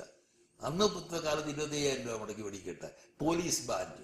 വട്ടക്കുന്നിലെ ബാവയ്ക്കൊരു ഗുണമുണ്ട്, അതേ ആസ്വദിക്കും. പിന്നെ 1/2 മണിക്കൂർ ബാൻഡ് വായിപ്പിക്കണം, പോലീസ് ബാൻഡ്, ചെണ്ട മേളം, ഇതെല്ലാം വളരെ ദൈവമാണ് ഭംഗിയായിട്ട് നടന്നു. അപ്പം ആ ഒരു അനുഭവം എനിക്ക് ഉണ്ടായി. തിരുവനന്തപുരത്ത് എൻ്റെ വിദ്യാഭ്യാസ കാലത്ത് ചോദിച്ചപ്പോൾ അന്നുണ്ടായ സ്നേഹബന്ധങ്ങളൊക്കെ ഞാൻ ഈ രീതിയിൽ പ്രയോജനപ്പെടുത്തി. വട്ടക്കുന്നിൽ ബാവയായിട്ടുള്ള ഒരു ബന്ധം, അദ്ദേഹത്തിന്റെ ആ ഒരു ഭരണപരിചയം, സഭയുടെ അന്നത്തെ കാലഘട്ടത്തിലുള്ള ആ ഒരു നേതൃത്വപാഠം, ഇതൊക്കെ സാർ നേരിട്ട് കണ്ട് മനസ്സിലാക്കി. പറയാം. ഞാൻ 5 കാതോലിക്ക ബാവ തിരുവനന്തപുരം നേരിട്ടിട്ടുണ്ട്. ഔഗേൻ ബാവായെ, വട്ടക്കുന്നിലെ ബാവായെ, അതിന് മാത്യൂസ് ദിദിയൻ ബാവ, പിന്നെ ദിദ്മസ് ബാവ, നമ്മുടെ പൗരസ്ത്യ ഇപ്പോഴത്തെ നമ്മുടെ ബാവ തിരുമനസ്, 5 ബാവ തിരുമനോട് പങ്കെടുത്ത് എല്ലാവരുമായിട്ട് അടുത്ത ബന്ധം ഉണ്ടായിരുന്നു. എനിക്ക് 5 പേരും 5 നിലയിൽ മികച്ചവരാണ്. അവരെ ആരും എനിക്ക് കുറച്ച് കാണാൻ കഴിയത്തില്ല. ഒന്നിനൊന്ന് മെച്ചമൊന്ന് തന്നെ പറയാം. അത്ര രീതിയിൽ ഓരോരുത്തർക്കും ഓരോ പ്ലസ് പോയിന്റ് ഉണ്ട്. പിന്നെ ഞാൻ എൻ്റെ പിതാക്കന്മാരെ കാണുന്നത് എനിക്ക് വ്യക്തിപരമായി ഉണ്ടായ അനുഭവം കൊണ്ട് വിളിച്ചെത്തുള്ളത്, ഒരാളെ ഞാൻ മാർക്കിടുന്നതും വേറെ ആളെ മാർക്കിടുന്നതും അതിൻ്റെ എല്ലാം തുല്യ. ഒരാൾക്ക് ഇന്ന രീതിയിൽ മെച്ചമുണ്ടെങ്കിൽ മറ്റൊരാൾക്ക് ഇന്ന രീതിയിൽ മെച്ചമുണ്ട്. അവരെല്ലാം 5 പേരും സഭയ്ക്ക് ഉപകരിച്ചവരാണ് എന്നാണ് എൻ്റെ അനുഭവം പറയാൻ കഴിയുന്നത്. വട്ടക്കുന്നിലെ ബാവായിട്ടൊരു കാര്യം എന്ന് പറഞ്ഞാൽ ഔഗേൻ ബാവ ശാന്തനായി കാര്യങ്ങൾ നടത്തിയ ആളാണ്. ഗൗരവസ്ഥയും ബാവ കഴിഞ്ഞ് ആര് വരുമെന്നുള്ള വലിയൊരു ചോദ്യം നിന്നു. അന്ന് തോമാമാർദ്ദിന അസോസിയേറ്റ് ആ സ്ഥാനത്ത് വരുമെന്നുള്ളതായിരുന്നു. ധർമ്മ അസോസിയേഷൻ നടന്നിരുന്നെങ്കിൽ എന്ന് വിശ്വസിക്കുന്ന ഒരുപാട് ആളുകളുണ്ട് ഈ സ്ഥാനത്തേക്ക്. അന്ന് സ്റ്റേ ഒരു പതിവാണ്. തോമാമാർദ്ദിന അസോസിയേറ്റ് വരാഞ്ഞ് പിന്നെ കൂടിയ യോഗത്തിൽ 2 പേരാണ് മുൻപിൽ വന്നത്. എൻ്റെ അറിവ് ശരിയാണെങ്കിൽ ഡാനിയൽ മാർ ഫെലിക്സ് വട്ടക്കുന്നിലെ തിരുമേനി, അത്താനാസിയോസ് തിരുമേനി. അപ്പം ഈ സമയത്താണ് ദിവനാസിയോസ് തിരുമേനിയാണ് ആ നിർദ്ദേശം വെച്ചതെന്നാണ് എൻ്റെ ധാരണ. ഏറ്റവും സീനിയറായിട്ടുള്ള മെത്രാപ്പൊലീത്താക്കുക. അങ്ങനെ ഔഗേൻ ബാവ വന്നു. വളരെ കാര്യങ്ങൾ ഭംഗിയായി നടത്തി. പാത്രീസ് ബാവ തിരുമേനി ഒന്ന് വാഴിച്ചു. വട്ടക്കുന്നിലെ തിരുമേനി നല്ലൊരു അഡ്മിനിസ്ട്രേറ്ററാണ്. യാതൊരു കുഴപ്പമൊന്നുമില്ല, കാര്യങ്ങൾ മനസ്സിലാക്കും. പിന്നെ അദ്ദേഹം ഇടപെടുമ്പോൾ തോറും അദ്ദേഹം സ്നേഹസമ്പന്നന്. ആദ്യം തോന്നും കാർക്കശ്യമായി നമ്മളോട് ചില കാര്യങ്ങളൊക്കെ പറയും. പക്ഷെ അദ്ദേഹത്തിന് സഭയോടുള്ള കൂറ് അദ്ദേഹത്തിനുണ്ടായിരുന്നു. എൻ്റെ അനുഭവത്തിൽ ഞാൻ അദ്ദേഹവുമായി 1 കൊല്ലത്തോളം ഞാൻ ബന്ധപ്പെട്ട് പ്രവർത്തിച്ചതാണ്. ദിവസം തോറും അദ്ദേഹത്തെ കാണുന്ന ഒരു പതിവായിരുന്നു അന്നുണ്ടായത്. കാര്യം ഈ സെന്റിനറി നടക്കണം. ഒരു പക്ഷേ അതുകൊണ്ടായിരിക്കും അദ്ദേഹം എനിക്ക് ഒരു അസോസിയേഷനിൽ വെച്ച് തന്നെ ഡിക്ലെയർ ചെയ്തേ 1987 കാതോലിക്കറ്റിൻ്റെ പ്ലാറ്റിനം ജൂബിലി നടക്കുന്ന അവസരത്തിൽ എനിക്ക് ആ സഭാവത്സലൻ എന്നുള്ളത് തരുന്നു. അപ്പോൾ എന്നോട് അദ്ദേഹം പറഞ്ഞു മാനേജ്മെൻറ്റ് അത് ഞാൻ ഡിക്ലെയർ ചെയ്തു. എനിക്ക് പോലും അത്ഭുതമായി. മാനേജ്മെൻറ്റ് അദ്ദേഹം പറഞ്ഞു ഞാൻ ഇന്നേ ചെയ്യുന്നത് എനിക്കിഷ്ടമായി. 72 ആ പെർഫോമൻസ് അത് 87 വരെ അദ്ദേഹം മനസ്സിൽ കാത്തു സൂക്ഷിച്ചു. അപ്പോൾ എന്നോട് പല പ്രാവശ്യം ഞാൻ വെട്ടിത്തിരുത്തിയതാണ് ഇംഗ്ലീഷ് എഴുതിയിരിക്കുന്ന ഈ സർട്ടിഫിക്കറ്റ് ഡോക്യുമെൻ്റ്. അദ്ദേഹം തന്നെ പറഞ്ഞ് എന്തോ എനിക്കറിയുമ്പോൾ അദ്ദേഹത്തിന് എന്നിലുള്ളൊരു വിശ്വാസം. അത് കഴിഞ്ഞ് മാക്കാങ്കുന്ന് കൺവെൻഷൻ നടക്കുന്നു. ഞാനിപ്പോഴും ഓർക്കും, ഭയങ്കര യോഗമാണ്, ഉച്ച കഴിഞ്ഞ് ചൊവ്വാഴ്ചത്തെ യോഗം. അപ്പം മട്ടകുന്നല ബാവ എന്നോടൊരു കാര്യം പറഞ്ഞു. എന്നോടല്ല യോഗത്തിൽ പ്രസിഡന്റ്, ഞാൻ മാറിയിരിക്കുക, നമ്മൾ കോളേജിലെ അധ്യാപകൻ എന്നുള്ളൊരു യോഗത്തിൽ പങ്കെടുത്തു എന്നുള്ളത് ഞാൻ കണ്ടുപോലുമില്ല. പാത്രീസ് നമ്മളോട്ട് വഴക്ക് മൂർച്ഛിച്ചിരിക്കുന്ന ഒരു കാലമാണെന്ന് നിങ്ങൾക്കറിയാമല്ലോ. പക്ഷെ നിങ്ങൾ അധൈര്യപ്പെടരുത്. അവർക്കൊരു വകുപ്പുകളുണ്ടെങ്കിൽ നമുക്ക് ഡോക്ടർ അലക്സാണ്ടർ കാരിക്കലുണ്ട്. സത്യം പറഞ്ഞാൽ എൻ്റെ അച്ഛൻ എനിക്കത് കേട്ട ലോകത്തിൽ ഒരു അവാർഡും എനിക്ക് അതിനേക്കാൾ വലുതായിട്ടില്ല. നമ്മളൊന്നും അർഹനല്ല. പിന്നെ ദൈവം തന്നിരിക്കുന്ന ആ ഒരു വിനയം ഈ പിതാക്കന്മാരോട്ട് ഇടപെട്ടപ്പോഴൊക്കെ ഉണ്ടായിട്ടുണ്ട്. അതുകൊണ്ടാണ് ഞാൻ ഈ ഓരോ തരത്തിലും നമ്മുടെ സഭയെ വിലയിരുത്തുമ്പോഴും എൻ്റെ ജീവിതത്തിൻ്റെ വളർച്ചയിലും ഞാൻ കാണുന്ന ദൈവാശ്രയം എന്നുള്ള ഗുണം. അച്ഛൻ്റെ മാതാപിതാക്കന്മാരെ കാര്യം ചോദിച്ചല്ലോ. ഞാൻ ഈ അമേരിക്കയിലെ ഇവിടെ വന്ന് ഫുൾ ബ്രൈറ്റ് സ്കോളർഷിപ്പ് കിട്ടി ഇവിടെ പഠിക്കുവാൻ ദൈവം തന്നൊരവസരമാണ്. പ്രിൻസ്റ്റണിലാണ് പഠിച്ചത്. ഞാനൊന്ന് പഠിക്കുമ്പോൾ നമുക്കിവിടെ വളരെ ചുരുങ്ങിയ പള്ളികളേ ഉള്ളൂ. ഞാൻ 82 വന്നു. ഞാൻ കാതോലിക്കൽ കോളേജ് അധ്യാപകനായിട്ടിരിക്കുമ്പോഴേ. അപ്പം ഞാൻ അമേരിക്കൻ പ്രസിഡൻസിയെ കുറിച്ചാണ് ഞാൻ ഡോക്ടറേറ്റ് എടുത്തത്. ഇനി അമേരിക്കൻ ഹിസ്റ്ററിയിലെ ഇലക്ഷനാണ് എനിക്ക് താല്പര്യം. അതിലൊരു വലിയ രസകരമായ അനുഭവമുണ്ട്. ഈ 82 ഞാനിവിടെ വന്നു. ഞാൻ സ്റ്റീവൻസനെ കുറിച്ചാണ് research. Eisenhower Stephenson election Illinois ഗവർണറെ 52-ലും 56-ലും ഇലക്ഷനിൽ നിന്ന ആളാണ്. ഡെമോക്രാറ്റിക് പാർട്ടി അമേരിക്കയിൽ അങ്ങനെ അടുപ്പിച്ച് 2 പാർട്ടിയുടെയും 2 സ്ഥാനാർത്ഥികൾ ഒരുമിച്ച് വന്നത് അന്ന് മാത്രമേ ഉള്ളൂ.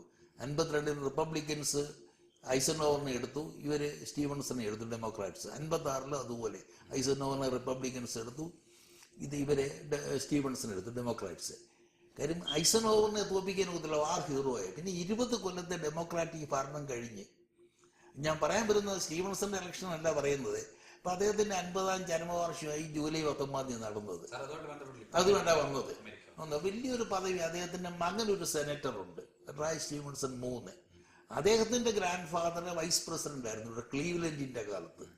അപ്പം 7 തലമുറ റിപ്പബ്ലിക്കൻകാരും ഡെമോക്രാറ്റും ഉള്ളൊരു കുടുംബമാണ്. എബ്രഹാം ലിങ്കന്റെ പേര് നിർദ്ദേശിച്ച് അദ്ദേഹത്തിൻ്റെ അമ്മയുടെ അപ്പൻ്റെ അപ്പനാണ്. അപ്പം ഞാൻ ഇദ്ദേഹത്തെക്കുറിച്ച് റിസർച്ച് ചെയ്തപ്പോൾ ഒരു വലിയൊരു സത്യം മനസ്സിലാക്കി. അദ്ദേഹത്തിൻ്റെ പേപ്പേഴ്സ് എല്ലാം പ്രിൻസ്റ്റണില്ല, അവിടെ അദ്ദേഹം പഠിച്ചതായതുകൊണ്ട് അവർക്ക് ഡൊണേറ്റ് ചെയ്തു. 1200 വലിയ ബോക്സിൽ വലിയ ഇരുമ്പ് പെട്ടിക്കകത്ത് അവിടെ നിരത്തി വെച്ചിരിക്കുക. അപ്പം ഞാനത് വായിച്ച് മനസ്സിലാക്കി. തിരുവനന്തപുരത്ത് അദ്ദേഹം വന്നു, നമ്മുടെ ബാവായെ കണ്ടു. 953 മെയ് മാസത്തിൽ, ഏപ്രിൽ 29 മെയ് 4 വരെ ഇവിടെ ടൂർ വെച്ചിരുന്നു. അപ്പൊ തിരുവനന്തപുരത്ത് അദ്ദേഹം ഈ ഇലക്ഷൻ കഴിഞ്ഞാൽ സാധാരണ പ്രസിഡന്റുമാരൊക്കെ മറന്നുപോകും. പക്ഷേ ഒരു ജയിച്ച പ്രസിഡന്റിനേക്കാളും വലിയ സ്വീകരണമാണ് സ്റ്റീവൻസണ് ലോകം മുഴുവൻ കിട്ടിയത്. എലിസബത്ത് രാജ്ഞി ലണ്ടനിൽ സ്വീകരിക്കുന്നു, എംപറർ ഹിരോഹിതോ ചക്രവർത്തി ജപ്പാനിൽ സ്വീകരിക്കുന്നു, ഇന്ത്യയിൽ ജവഹർലാൽ നെഹ്റു പാലം എയർപോർട്ടിൽ പോയി സ്വീകരിച്ചു, പ്രോട്ടോകോൾ മാറ്റിവെച്ചു. ഒരു തോറ്റ സ്ഥാനാർത്ഥിക്ക് ജയിച്ച പ്രസിഡന്റിനേക്കാൾ വലിയ സ്വീകരണം. അങ്ങനെ തിരുവനന്തപുരത്ത് അദ്ദേഹം വരുന്നു. അതാ രസം. ഇന്ന് പോലും തിരുവനന്തപുരത്തെ പ്രസിഡന്റ് ഒബാമ വന്നിട്ടും തിരുവനന്തപുരത്തേക്കും വരുന്നില്ല. ഇത്രയും സൗകര്യമുള്ള കാലത്ത് പോലും ഒരു സ്ഥാനാർത്ഥി ഇവിടെ വരുന്നില്ല, അല്ല ഒരു നേതാവേ. അന്ന് 53 അദ്ദേഹത്തിന് കേരളം വരണം. കേരളം ആയില്ല, അന്ന് തിരുക്കൊച്ചിയാണ്. കേരളം വന്ന് 56-ലാണ്, ഇത് 53-ല്. അദ്ദേഹം വരാൻ കാര്യം ഞാൻ മനസ്സിലാക്കി. അദ്ദേഹത്തിൻ്റെ കൂടെ ഉള്ളത് ന്യൂയോർക്ക് ടൈംസ്, അതുപോലെ Chicago tribunal, time magazine, life magazine, look magazine, വലിയ പ്രസിദ്ധീകരണങ്ങളുടെ എല്ലാം പൊളിറ്റിക്കൽ എഡിറ്റേഴ്സുണ്ട്.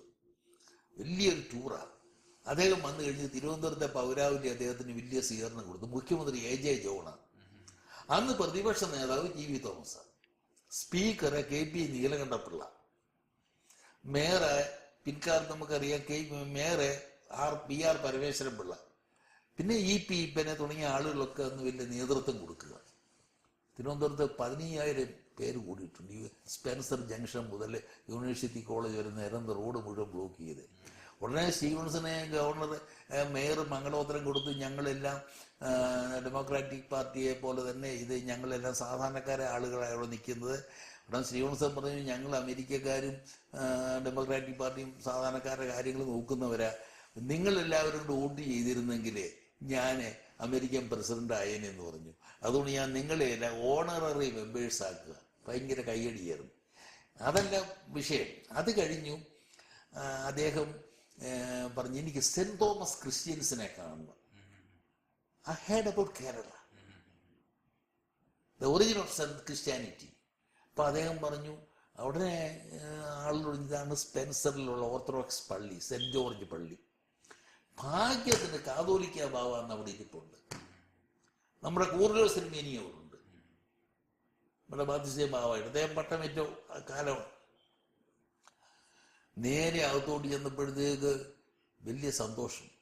ബാബ തിരുമേനിക്ക് അപ്പം അദ്ദേഹത്തിന് ആഗ്രഹമെന്ന് പറഞ്ഞാൽ 10 മിനിറ്റിനുള്ളിൽ തന്നെ പോലീസ് എല്ലാം വിവരം അറിയിച്ചു ഇവിടെ വരുന്നുണ്ട്. അദ്ദേഹത്തിന് സ്റ്റേറ്റ് ഗസ്റ്റായിട്ടാണ് വന്നിരിക്കുന്നത്. നേരെ അവിടെ ചെന്ന് ബാബ തിരുമേനി കണ്ടപ്പോഴത്തേക്ക് പറഞ്ഞിരിക്കുന്നു, is like A prophet Moses. What kind of person? Right of rising sun. Is Dainippon. Dainippon Japanese ഭാഷയിൽ പറഞ്ഞത് അത് അവിടെ പ്രയോഗിച്ചു. അദ്ദേഹം എല്ലാ ഭാഷയിലും പണ്ഡിതനാണ്, വലിയ പരിശുദ്ധനാണ്. ആണ് ബാബാതിരുമയെ കണ്ട് അദ്ദേഹം വലിയ ഭക്തി പുരസ്സരം നിന്നു. ബാബാതിരുമേനി 20 മിനിറ്റ് കൊണ്ട് സെന്റ് തോമസിന്റെ ട്രഡീഷനും എല്ലാം പറഞ്ഞു. ആ അദ്ദേഹത്തിന്റെ പേപ്പറിൽ അറ്റ്ലാസ് സ്റ്റീവൻസൺ പേപ്പേഴ്സ് എന്ന് പറഞ്ഞ് അദ്ദേഹത്തിന്റെ പബ്ലിഷ് പേപ്പേഴ്സ് വാൾട്ടർ ജോൺസൺ എഴുതിയതിനകത്ത് മാനസ്ക്രിപ്റ്റ് ലൈബ്രറിയിൽ ഉണ്ടായിരുന്നു.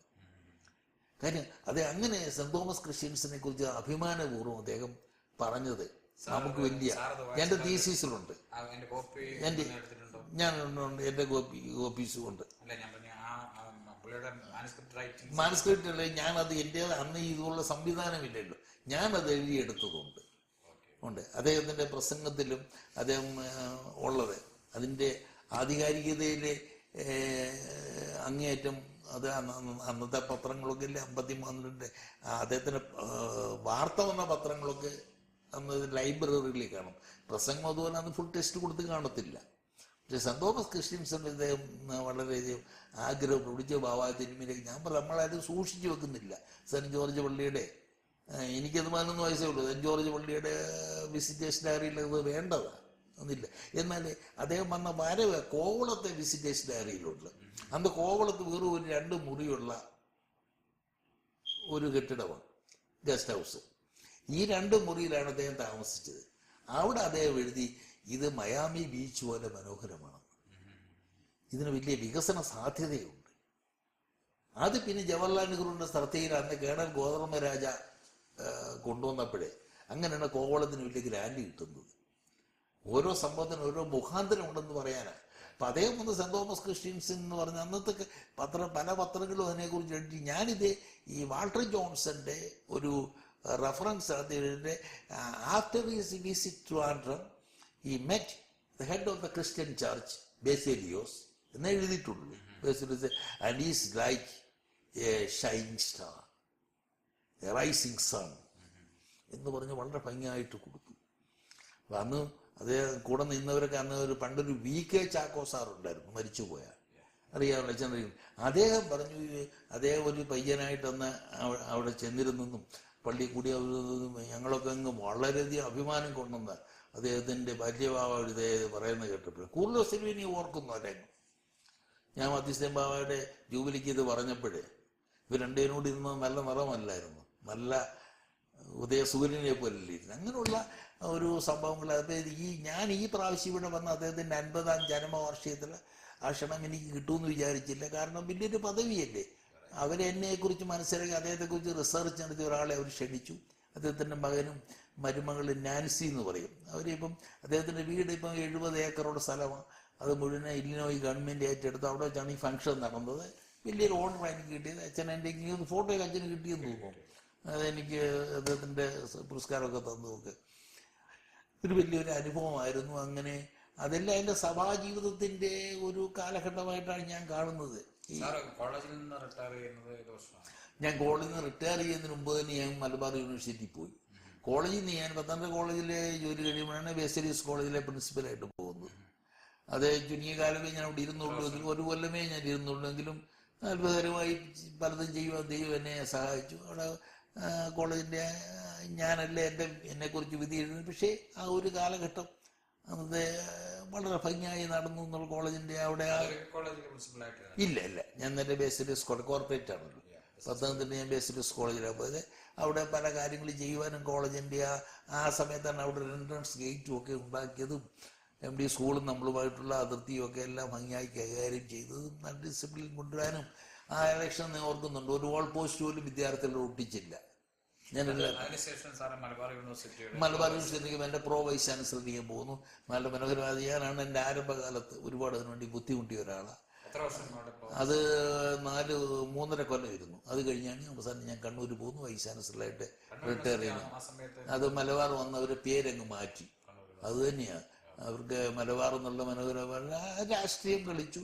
അല്ലെ, മലബാർ എന്നുള്ള നല്ലൊരു പേരായിരുന്നു. മലബാർ പഴയ ഒരു പാരമ്പര്യമുള്ള നാട്. പിന്നെ ഭരിക്കുന്ന ഗവൺമെന്റിന് സ്വാതന്ത്ര്യം ഉണ്ടല്ലോ, നല്ലത്.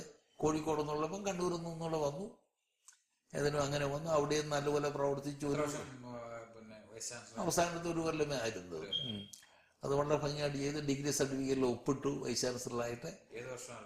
ഞാൻ അവിടുന്ന് 2001 ഇറങ്ങുന്നു. 2001 ഇറങ്ങുന്നത് നല്ലൊരു അനുഭവമായിരുന്നു. അവിടെ എൻ്റെ യൂണിവേഴ്സിറ്റിയുടെ ആരംഭകാലത്ത് പ്രവർത്തിക്കുന്ന ഒരു ത്രില്ലുണ്ട്. അതിന് ഒരു പ്രശ്നവും ഉണ്ടാക്കാതെ ഒരു സന്തോഷമായിട്ട് വന്നെ എനിക്ക് കൊണ്ടുള്ള അനുഭവം. കൊടിയേരി ബാലകൃഷ്ണൻ ഇപ്പോഴും പറയും, അന്ന് കൊടിയേരി ബാലകൃഷ്ണനും സുധാകരനും ഒരുപോലെ പങ്കെടുത്ത ഒരു യാത്രയപ്പാണ് എനിക്ക് കിട്ടിയത്. അവിടുത്തെ കമ്മ്യൂണിസ്റ്റ് പാർട്ടി CPM-ഉം കോൺഗ്രസും 2 നേതാക്കന്മാർ, പിന്നെ സോഷ്യലിസ്റ്റ് പാർട്ടിയുടെ നേതാക്കന്മാർ എല്ലാം ഉണ്ടായിരുന്നു. എല്ലാം മൻപിച്ച ഒരു പൗരാവലിയുടെ 1970 70 മുതൽ 2012 വരെ മാനേജിംഗ് കമ്മിറ്റിയിലുണ്ട്. 42 കൊല്ലം. 42 വർഷം മാനേജിംഗ് കമ്മിറ്റി അതിലൊരു 8 വർഷം സഭയുടെ സെക്രട്ടറി ആയിട്ട് ഒരു ടൈമേ ഇരുന്നുള്ളൂ. 5 വർഷം ഇരുന്നുള്ളൂ. അത് 2002 മുതൽ 2007 വരെ. ആ കാലഘട്ടത്തിൽ സഭയുടെ പ്രത്യേകിച്ച് എടുത്തു പറയത്തക്ക കാര്യങ്ങൾ എൻ്റെ കാലഘട്ടത്തിൽ എനിക്ക് ഉണ്ടായിരുന്ന ഒരു കാര്യം, പ്രത്യേകിച്ച് എനിക്ക് തോന്നുന്നു കാതോലിക്ക ബാവായ മലമത്തിന്റെ അസോസിയേഷൻ അത് കഴിഞ്ഞുള്ള ഏറ്റവും വലിയ ടാസ്ക് എന്ന് പറഞ്ഞാല് 2002 ഓഗസ്റ്റ് 5, 6 തീയതികളിലാണ് ആദ്യത്തെ മാനേജിംഗ് കമ്മിറ്റി കൂടുന്നത്. സാധാരണ ഒരു പകലേ ഉള്ളൂ. ഇതിനാണ് ഒരു പകലും 2 രാത്രിയും കൂടേണ്ടി വന്നു. കാര്യം പാത്രീസ് വിഭാഗത്തിൽ നിന്ന് വന്നവരുണ്ട്, നമ്മുടെ കൂട്ടത്തിലുള്ളവരുണ്ട്. വിധിയുടെ അടിസ്ഥാനത്തിൽ ഇതെല്ലാം വിഭജിക്കണം. അങ്ങനെ വലിയൊരു മെത്രാച്ചന്മാർക്ക് ഇവിടേക്ക് അലോട്ട് ചെയ്യണമെന്നുള്ള കാര്യം, ഇതിന് ഹോംവർക്ക് ചെയ്യണം. അപ്പം ഇത് വളരെയധികം ദുഷ്കരമായൊരു കാര്യമാണെന്ന് എനിക്കറിയാം. ഏതായാലും ദൈവം നടത്തിച്ചു. അങ്ങനെയാണ് എളുപ്പത്തിൽ പറഞ്ഞാൽ ഓരോരുത്തർക്കും അവരുടെ ടേസ്റ്റ് അനുസരിച്ചും സാഹചര്യം അനുസരിച്ചും നിയമിക്കേണ്ടി വന്നു. ഇവിടെ മാനേജിംഗ് കമ്മിറ്റി സിനഡ് അന്ന് മാനേജിംഗ് കമ്മിറ്റി എടുക്കുമായിരുന്നു. സിനഡിൽ ആൾക്കാർ ഞാനത് വലിയ ബുദ്ധിപൂർവ്വം കൈകാര്യം ചെയ്തു. ഇത് രണ്ടും ഒന്നാണെന്നുള്ള തരത്തിലാണ് ഞാൻ നീങ്ങുന്നത്. ഇത് ഒരു കാര്യം ചെയ്യുന്നതിന് മുമ്പ് ബാവായി മടിക്കാൻ ബ്രീഫ് ചെയ്യും. അത് കഴിഞ്ഞ് ബാവ മറ്റുള്ളവരുമായിട്ട് ബ്രീഫ് ചെയ്തേ. അപ്പം അന്ന് ഈ വിഷയങ്ങൾ വന്നപ്പോൾ അതിനകത്ത് ഓരോരുത്തരുടെ ആശയങ്ങൾ എന്താണെന്ന് മനസ്സിലാക്കി തിയററ്റിക്കലായിട്ട് മാനേജിംഗ് കമ്മിറ്റിക്ക് ചെയ്യാനൊക്കത്തുള്ളൂ പോസ്റ്റിങ്. അത് പിന്നെ സിനഡിനെ അംഗീകരിച്ച് വിടുമെന്നേ ഉള്ളൂ. സിനഡ് അംഗീകരിക്കണം, അത് ആവശ്യമാണ്. അപ്പം അന്ന് സിനഡും മാനേജിംഗ് കമ്മിറ്റിയെല്ലാം ഒന്നായിട്ടാണ് പൊയ്ക്കൊണ്ടിരുന്നത്. എനിക്ക് അതേ പറയാനൊക്കത്തുള്ളൂ. അപ്പം ഇവിടെ നിക്കോളാസ് തിരുമേനി ഇരിക്കുന്ന കാലമാണ് ഇങ്ങോട്ട് വന്നതിൽ. അപ്പം അദ്ദേഹത്തെ ഇവിടെ അസിസ്റ്റന്റായിട്ട് വെച്ചേ ഒക്കത്തുള്ളൂ. സംഗതി എടുക്കണമല്ലോ. അപ്പം എബർമാർ സേവൂർ സിനിമേനിയെ കൂടെ നമ്മൾ ഉൾക്കൊണ്ടു ഒരു കാലമാണ്. ചിലത് വെസ്റ്റും ഈസ്റ്റും വേണ്ടാന്നൊക്കെ പറഞ്ഞാലും അന്നത്തെ സാഹചര്യത്തിൽ ഇത് വേണം. അപ്പം ഇത് മാനേജിംഗ് കമ്മിറ്റിയിൽ പറഞ്ഞു അംഗീകരിച്ചു. ആ ഒരു ടീം വർക്ക് ഉണ്ടായിരുന്നു. അത് മിടുക്കൊന്നുമല്ല, അത് ഒരു ദൈവ നടത്തിപ്പുണ്ടായി. അത് വലിയ പ്രോബ്ലം ഇല്ലാതെ തീർന്നു. അത് എൻ്റെ മിടുക്കൊന്നുമല്ല, ഞാനൊരു ഉപകരണമായി എന്ന് മാത്രമേ ഉള്ളൂ. എല്ലാവരും ബാബ തിരുമേനിയുടെ നേതൃത്വമാണ്. അതിനകത്ത് ആത്യന്തികമായിട്ടുള്ളത്. മധ്യസ്ഥയും ഭാവ വളരെ ഭംഗിയായിട്ട് കാര്യങ്ങൾ കൈകാര്യം ചെയ്തു. അത് കഴിഞ്ഞ് പിന്നുള്ള കാലഘട്ടങ്ങളിൽ എല്ലാത്തിലും കാത്തോലിക്കാതിന് പിരിവൊക്കെ ഓരോ കാലഘട്ടത്തിൽ കുറവായിരുന്നത് വളരെ വളരെ കൂട്ടി. അതിപ്പോൾ ആര് വന്നാലും ഓരോ കാലം കഴിയാണ്ടത്തേക്കാൾ കൂടുതലടുത്ത് കൊല്ലം ഉണ്ടാകും. അങ്ങനെ ജനങ്ങൾ ഒരു ട്രെൻഡായി. ഇവിടെ തന്നെ ഇപ്പം കാതോലിക്കരും അമേരിക്കയിൽ തന്നെ ഇഷ്ടം പോലെയല്ലേ നമുക്ക് ലഭിക്കുന്നത് മനസ്സോടുകൂടി. പിന്നെ നമുക്കുണ്ടായിരുന്ന കമ്മിറ്റികളെല്ലാം സംഘടിതമാക്കി. പിന്നെ അന്നേ ഉള്ള ഒരു ചിന്താഗതി ആ സ്ത്രീകൾക്ക് ഇതിനെ വോട്ടവകാശം കൊടുക്കണം എന്നുള്ള കാര്യത്തിലൊക്കെ അഭിപ്രായങ്ങൾ ഉണ്ടായത് മറ്റ് കമ്മിറ്റികളെ സജീവമാക്കി. അങ്ങനെ പൊതുവെ എഞ്ചിനീയറിംഗ് കോളേജിൻ്റെ പ്രവർത്തനങ്ങളൊക്കെ ആരംഭിക്കുന്നു. വിദ്യാഭ്യാസ മേഖലയിലാണെങ്കിൽ തന്നെ അതിൻ്റെതായ ഏജൻസിക്ക് ഒരു ശക്തീകരണം കൊടുത്തു. അർഹരായ വ്യക്തികളെ ഓരോ കമ്മിറ്റികളിലും കണ്ടെത്തി കമ്മിറ്റിയിലുണ്ടെങ്കിലും ഇല്ലെങ്കിലും അവരെ പങ്കാളികളാക്കുക. പിന്നെ പ്രധാനപ്പെട്ട സംഭവങ്ങൾ നമ്മുടെ സഭയുടെ ആചരിക്കുമ്പോൾ ആ പാരമ്പര്യ ഗുണം നിലനിർത്തത്തക്കുള്ള പരിപാടികളാണ് ആസൂത്രണം ചെയ്തുകൊണ്ടിരുന്നത്. പിന്നെ ശമ്പള പരിഷ്കരണം, ഇതൊക്കെ അതൊന്ന് എടുത്തു പറഞ്ഞതൊക്കെ സ്വാഭാവികമായിട്ട് വരുന്ന കാര്യങ്ങളാണ്. ന്യായമായിട്ട് ചെയ്യേണ്ട കാര്യങ്ങളൊക്കെ ചെയ്തു. ഒട്ടശ്ശേരി തിരുമേനിയെ പരിശുദ്ധനായി പ്രഖ്യാപിച്ച കാലഘട്ടം അതൊക്കെ താമസിച്ചുകൊണ്ട് പോയി. എൻ്റെ മിടുക്കൊന്നുമല്ല, അത് ഞാൻ അതിനകത്ത് ഒരു പങ്കാളിയായി എന്നേ ഉള്ളൂ. ഇത് ഒരു സെക്രട്ടറിക്ക് ഒന്നായിട്ടൊന്നും ചെയ്യാൻ ഒക്കുന്ന കാര്യമല്ല. ഇപ്പം SNDPയുടെ സെക്രട്ടറി വിളിച്ച് പറയുന്ന പോലെയോ NSSന്റെ പറയുന്ന പോലെയോ അല്ല. നമുക്ക് പല മേഖലകളുണ്ട്. പക്ഷെ അവിടെ നമ്മുടെ പങ്കാളിത്തം ഉറപ്പിക്കണം. ആത്മായക്കാരൊരു ശക്തിയാണ്. ആ പങ്കാളിത്തം നഷ്ടപ്പെടരുത്. പിന്നെ എൻ്റെ ആ ഒരു ആഗ്രഹമായിരുന്നു ഒരു പത്രം തുടങ്ങുക എന്നുള്ളത്. അത് ഞാനൊന്ന് തുടങ്ങി കുറേ കാലം എൻ്റെ കാലത്തും പിന്നെയും കുറച്ച് നാൾ പ്രവർത്തിച്ചു. അതിനെക്കുറിച്ച് ഞാൻ കൂടുതൽ പറയുന്നില്ല. എനിക്ക് പോസ്റ്റ്മോർട്ടം നടത്തേണ്ട ഒരു കാര്യമില്ല. അച്ഛനറിയാമല്ലോ നമ്മുടെ ഓരോ കാര്യം. അന്നത്തെ പത്രം അച്ഛനറിയാമല്ലോ. എൻ്റെ അച്ഛനും അതിനകത്ത് ലേഖനം എഴുതിയിട്ടുള്ള ആളല്ലേ. 2005 മുതലേ അത് പ്രവർത്തിച്ചു. അത് ജനങ്ങളുടെ ഇടയിൽ നല്ല ഒരു താല്പര്യമുള്ളതാക്കി. സഭാകാര്യങ്ങളും അല്ലെങ്കിൽ സഭാമാസിക മാത്രമാകാതെ ഒരെണ്ണം കൂടെ കാതോലിക്കവതരിയിൽ വരുന്നതല്ല, ആഴ്ച തോറും ഓരോ വീട്ടിലും എത്തിക്കണം എന്നാണ് പറയുന്നത്. നമ്മൾ ദൈവാരികമായിട്ടാണ് തുടങ്ങിയത്. നമ്മുടെ സഭാപത്രിക. സാറേ, ഈ അമേരിക്കൻ പ്രസിഡന്റ് ഇലക്ഷനെ കുറിച്ചുള്ള ശരിയായ ഒരു പഠനം നടത്തി. സാറിന്റെ ഒരു വിലയിരുത്തൽ എങ്ങനെയാണ് പ്രസിഡന്റ് ഇലക്ഷനെ പഠനത്തിൽ? അമേരിക്കൻ പ്രസിഡന്റ് ഇലക്ഷന്റെ വിലയിരുത്തൽ 3 ഞാൻ ആദ്യമായിട്ട്. 1, ഒരു പാരമ്പര്യവും ഇല്ലാതെ അവനവന്റെ കഴിവ് തെളിയിച്ച് ഔന്നത്യത്തിലെത്താവുന്ന ലോകത്തിലെ ഏക പോസ്റ്റ് അമേരിക്കൻ പ്രസിഡൻസി. അവന്റെ പാരമ്പര്യം നമ്മുടെ നാട്ടിൽ പോലും ഇന്ന ആളിന്റെ മകനാണ്, എൻ്റെ വല്യപ്പൻ ഇന്ന ആളായിരുന്നു, അല്ലെങ്കിൽ നമുക്ക് ടിക്കറ്റ് കിട്ടത്തില്ല. ഇവിടെ ഒന്നും വേണ്ട. അതാണ് ഒരു പ്രൈമറി ഇലക്ഷൻ മുതൽ അവസാനം വരെ അവനൊരു ഡിബേറ്റർ ആണെങ്കിൽ ഞാൻ എന്തിനു വേണ്ടി നിലകൊള്ളുന്നു അത് എക്സ്പ്ലെയിൻ ചെയ്യാൻ കഴിഞ്ഞാൽ അവൻ അവിടെ ഒരു അടിസ്ഥാനം ഉണ്ടാകും. അമേരിക്കൻ പ്രസിഡന്റുമാരെ 1776 മുതൽ ഇന്നോളം ചരിത്രം പരിശോധിച്ചാൽ എൻ്റെ വൈസ് പ്രസിഡന്റ് മരിക്കുമ്പോൾ ആകുന്നത് ഒഴിച്ചാൽ ബാക്കിയുള്ളവരെല്ലാം സ്വന്തം ഇനീഷ്യേറ്റീവ് വന്നിട്ടുള്ളവരാണ്. പിന്നെ ചുരുക്കം ചിലരുണ്ട്. ഇവൻ ജോൺ എഫ് കെന്നഡി വന്നു. ജോൺ എഫ് കെന്നഡി വന്നത് 1982, 56 കഴിഞ്ഞ് 56 ഇലക്ഷൻ അദ്ദേഹം വൈസ് പ്രസിഡന്റായിട്ട് നോമിനേഷൻ തോറ്റുപോയ ആളാണ്. പലർക്കും അറിയാൻ വയ്യ. എല്ലാവരും കെന്നഡി മിടുക്കന സമ്മതിക്കുന്നു. ഞാനും പറയും. കെന്നഡി ചോദിച്ച ചോദ്യമുണ്ട്, എൻ്റെ കൺട്രിക്ക് എന്ത് ചെയ്തു, ഞാൻ എന്ത് ചെയ്തു എന്ന് ചോദിക്കുന്നതിന് പകരം രാജ്യം നിങ്ങൾക്ക് എന്ത് ചെയ്തു എന്ന് ചോദിക്കരുത്, നിങ്ങൾക്ക് എന്ത് ചെയ്യാൻ കഴിയും. ആ പ്രസംഗം ഒരു സ്റ്റീവൻസന്റെ ശൈലിയാണ്. അപ്പോൾ ഈ 56 സ്റ്റീവൻസൺ നിൽക്കുമ്പോൾ കെന്നഡി ആഗ്രഹിച്ചു വൈസ് പ്രസിഡന്റ് ആകണമെന്ന്, റണ്ണിങ് മേറ്റ്. അപ്പം പ്രസിഡന്റിന്റെ അവകാശമാണ്, പ്രസിഡന്റ് സ്ഥാനാർത്ഥിയുടെ റൈറ്റാ വൈസ് പ്രസിഡന്റിനെ നോമിനേറ്റ് ചെയ്യാൻ. മനസ്സിലായി? എന്നാൽ സ്റ്റീവൻസൺ പറഞ്ഞു, ഞാൻ ആ റൈറ്റ് എടുക്കുന്നില്ല. എന്നെ എടുത്തതുപോലെ കൺവെൻഷൻ എടുത്തു. കൺവെൻഷൻ എന്ന് പറഞ്ഞാൽ വലിയൊരു സംഭവമാണ്. ഒരു 5000 പേര് വരും. അവിടെ ഒരു മേളയാണ്. പക്ഷെ ഒന്നോന്തരം ഡിബേറ്റാണ് നടക്കുന്നത്. അതാണ് നടക്കുന്നത് അമേരിക്കൻ ഇലക്ഷനിലെ പ്രസിഡന്റ്. അപ്പം അന്ന് ഇപ്പം എൻ്റെ വിരുദ്ധയില്ല, ഇങ്ങനെ കഴിവുള്ള ഒരാൾക്ക് തൻ്റെ അർക്കൻസാസിൽ നിന്ന് എങ്ങനെ ക്ലിന്റൺ വന്നത്? ഒരു ചെറിയ സ്റ്റേറ്റിൽ നിന്ന് വന്നു. Clinton debate. ഈ ഒബാമ എങ്ങനെ വന്നു? ഒബാമയുടെ ആ പ്രസംഗത്തിന്റെ ശൈലി. ഇപ്പം പ്രസംഗ കലയ്ക്ക് ഏറ്റവും പ്രതിഫലം കിട്ടുന്ന രാജ്യവും അമേരിക്ക. അപ്പൊ ഒന്നാമത് അവനവന്റെ കഴിവ് തെളിയിക്കാനുള്ള അവസരം. രണ്ടാമത് പ്രസിഡൻസിയിൽ എപ്പോഴും ഉണ്ടായിരിക്കേണ്ട ഗുണങ്ങളെ, പ്രസിഡന്റ് ആകുന്ന ആളിനെ ഒരു പ്രോഗ്രാം വെക്കാൻ കഴിയണം. ഇപ്പം ഗ്രേറ്റ് സൊസൈറ്റി ജോൺസൺ വെച്ചു, ന്യൂ ഫ്രോണ്ടിയർ വെച്ചു കെന്നഡി വെച്ചു, ന്യൂ അമേരിക്ക സ്റ്റീവൻസൺ വെച്ചു, ന്യൂ ഡീല് റൂസ്വെൽറ്റ് വെച്ചു. ഒരു പ്രോജക്റ്റ് വെച്ചാൽ അത് നടപ്പിലാക്കാൻ അവർക്ക് കഴിയും. അവർ ചിലപ്പോൾ തോറ്റുപോകുമായിരിക്കും. പിന്നെ മൂന്നാമത്തെ കാര്യം, ആ പ്രോജക്റ്റിൽ ജനങ്ങൾ ചോദിച്ചു, മൂന്നാമത്തെ കാര്യം ഈസ് എ ചാൻസ്. കാര്യം കഴിവ് മാത്രമല്ല. ഇപ്പൊ 20 കൊല്ലം കഴിഞ്ഞ് വരുന്ന പ്രസിഡന്റ് ഇലക്ഷനിൽ ഒരു പാർട്ടി ഭരിച്ചു കഴിഞ്ഞ് വേറൊരാൾ എത്ര ദൈവം നമ്പുരാനാണെങ്കിലും അദ്ദേഹത്തിന് ആ സ്ഥാനത്തെത്താൻ ഇച്ചിരി ബുദ്ധിമുട്ട് വരും. People like to prefer a change. പിന്നെ അമേരിക്കയിലെ പണ്ടുണ്ടായിരുന്ന കാര്യം, ഡിവോഴ്സ് ചെയ്യുന്ന ഒരാളെ ഭാര്യ ഡൈവേഴ്സ് ചെയ്താലും ഇദ്ദേഹം ഡൈവേഴ്സ് ചെയ്താലും അങ്ങനെ ഒരാളെ പ്രസിഡന്റ് ആകുന്നതിന് അമേരിക്കൻ ജനത പൊതുവെ വിമുഖര. ഈസ് എ ഫാമിലി മാൻ എന്നാണ് അവർ പറയുന്നത്. ഈ should be a man based on family values. കാര്യം എന്നാൽ അതിനൊരു ഒരു അപവാദമുണ്ട്. റീഗൻ, നാൻസി റീഗനെ കല്യാണം കഴിച്ചത് ആദ്യത്തെ ഭാര്യ ഉപേക്ഷിച്ചിട്ട്.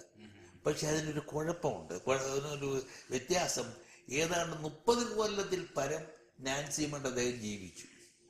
അദ്ദേഹം ചലച്ചിത്ര നടനായിരുന്നു, സിനിമാ താരമായിരുന്നു. അദ്ദേഹത്തിന്റെ അവതരണ രീതിയാണ് അദ്ദേഹത്തെ വലുതാക്കിയത്. അതാണ് ഫാമിലി വാല്യൂസ് നോക്കുന്ന ഒരു ആളോട് സംഭവമുണ്ട്. അത് അമേരിക്കൻ പോളിറ്റിക്സ്. ഇപ്പം നമുക്ക് പറയാം, ഈ പല അപവാദങ്ങൾ, ഇപ്പം ക്ലിന്റനെ കുറിച്ച് പറയാം, അല്ലെങ്കിൽ ഇപ്പം തന്നെ ഇലക്ഷൻ വരുമ്പോൾ ഓരോരുത്തരും ഓരോ രീതിയിൽ പറയുന്നെങ്കിൽ ആ ബേസിക്കായിട്ട് അവർ നോക്കുന്നത് ഈ should be man based on certain values. Indian president election, American president election sir compare ചെയ്യുമ്പോൾ എന്താ പ്രത്യേകത? ഇന്ത്യൻ പ്രസിഡന്റ് ഇലക്ഷൻ എന്ന് പറഞ്ഞാൽ American president election is A mass election. ജനങ്ങളുടെ പങ്കാളിത്തമുണ്ട്. നവംബർ 2 തീയതി പോയി കൊണ്ടിരുന്ന അതിനകത്ത് വേറൊരു വാല്യൂ ഉണ്ട്, അതിനകത്ത് ഇലക്ട്രൽ കോളേജ് ഉണ്ട്. എന്നിരുന്നാലും ജനങ്ങളുടെ പങ്കാളിത്തത്തിൽ കൂടെ തെരഞ്ഞെടുക്കുന്നത്, ജനങ്ങൾ മുഴുവൻ കൂടെ പോയി എടുക്കുന്നത്. ഇന്ത്യൻ പ്രസിഡന്റ് തെരഞ്ഞെടുക്കുന്നത് പാർലമെന്റിന്റെ 2 മണ്ഡലവും, അതായത് ലോക്സഭയും രാജ്യസഭയും. പിന്നെ ഏതാ, പിന്നെ ഇലക്ടഡ് ബോഡി ഫ്രം അസംബ്ലി ചേർന്ന് ഇതെല്ലാം ചേർന്ന് തെരഞ്ഞെടുക്കുന്നത്. അതാണ് അതിനകത്ത് വ്യത്യാസം. പിന്നെ ഇവിടെയും ഒരു എന്താ പറയാ, കുടുംബ പശ്ചാത്തലം, പ്രത്യേകിച്ച് സീനിയർ ബുഷ് ഉണ്ട്. അത് കഴിഞ്ഞിട്ട് അടുത്ത ജൂനിയർ ബുഷ് ഉണ്ട്, അച്ഛൻ വരുന്നു. അങ്ങനെ ഒരു ട്രഡീഷൻ ഇവിടെ കിടപ്പുണ്ട്. അത് അച്ഛൻ പറഞ്ഞത് ശരിയാ. അത് റിപ്പബ്ലിക്കൻ പാർട്ടിയോട് അവർക്കുള്ള കൺട്രോളിനെ ആശ്രയിച്ചിരിക്കുന്നു. അതെ, റിപ്പബ്ലിക്കൻ പാർട്ടിയുടെ കാൻഡിഡേറ്റിനെ വെല്ലാൻ തക്കവണ്ണം ഡെമോക്രാറ്റ്സ് ഒരാളെ നിർത്തിയാൽ ആൾ ജയിക്കും. ഈ ഫാമിലി ബുഷ്, ഈ പാരമ്പര്യം. കാരണം സീനിയർ ബുഷ് 2ാം പ്രാവശ്യം തോറ്റു. എനിക്കൊന്ന് കാർട്ടറുമായിട്ടുള്ള മത്സരത്തിലാണ് തോറ്റു പോകുന്നത്. സീനിയർ ബുഷ് ഇങ്ങനെ തോറ്റു പോകുന്ന ആളും പരിശ്രമശാലാണ് ജയിക്കും. കാരണം 52-56 ഐസനോറിലൂടെ വൈസ് പ്രസിഡന്റ് ആയിരുന്ന നിക്സൺ കെന്നഡിക്കെതിരായിട്ട് നിന്ന ആളാണ്. പ്രസിഡന്റ് ഇലക്ഷൻ തോറ്റു.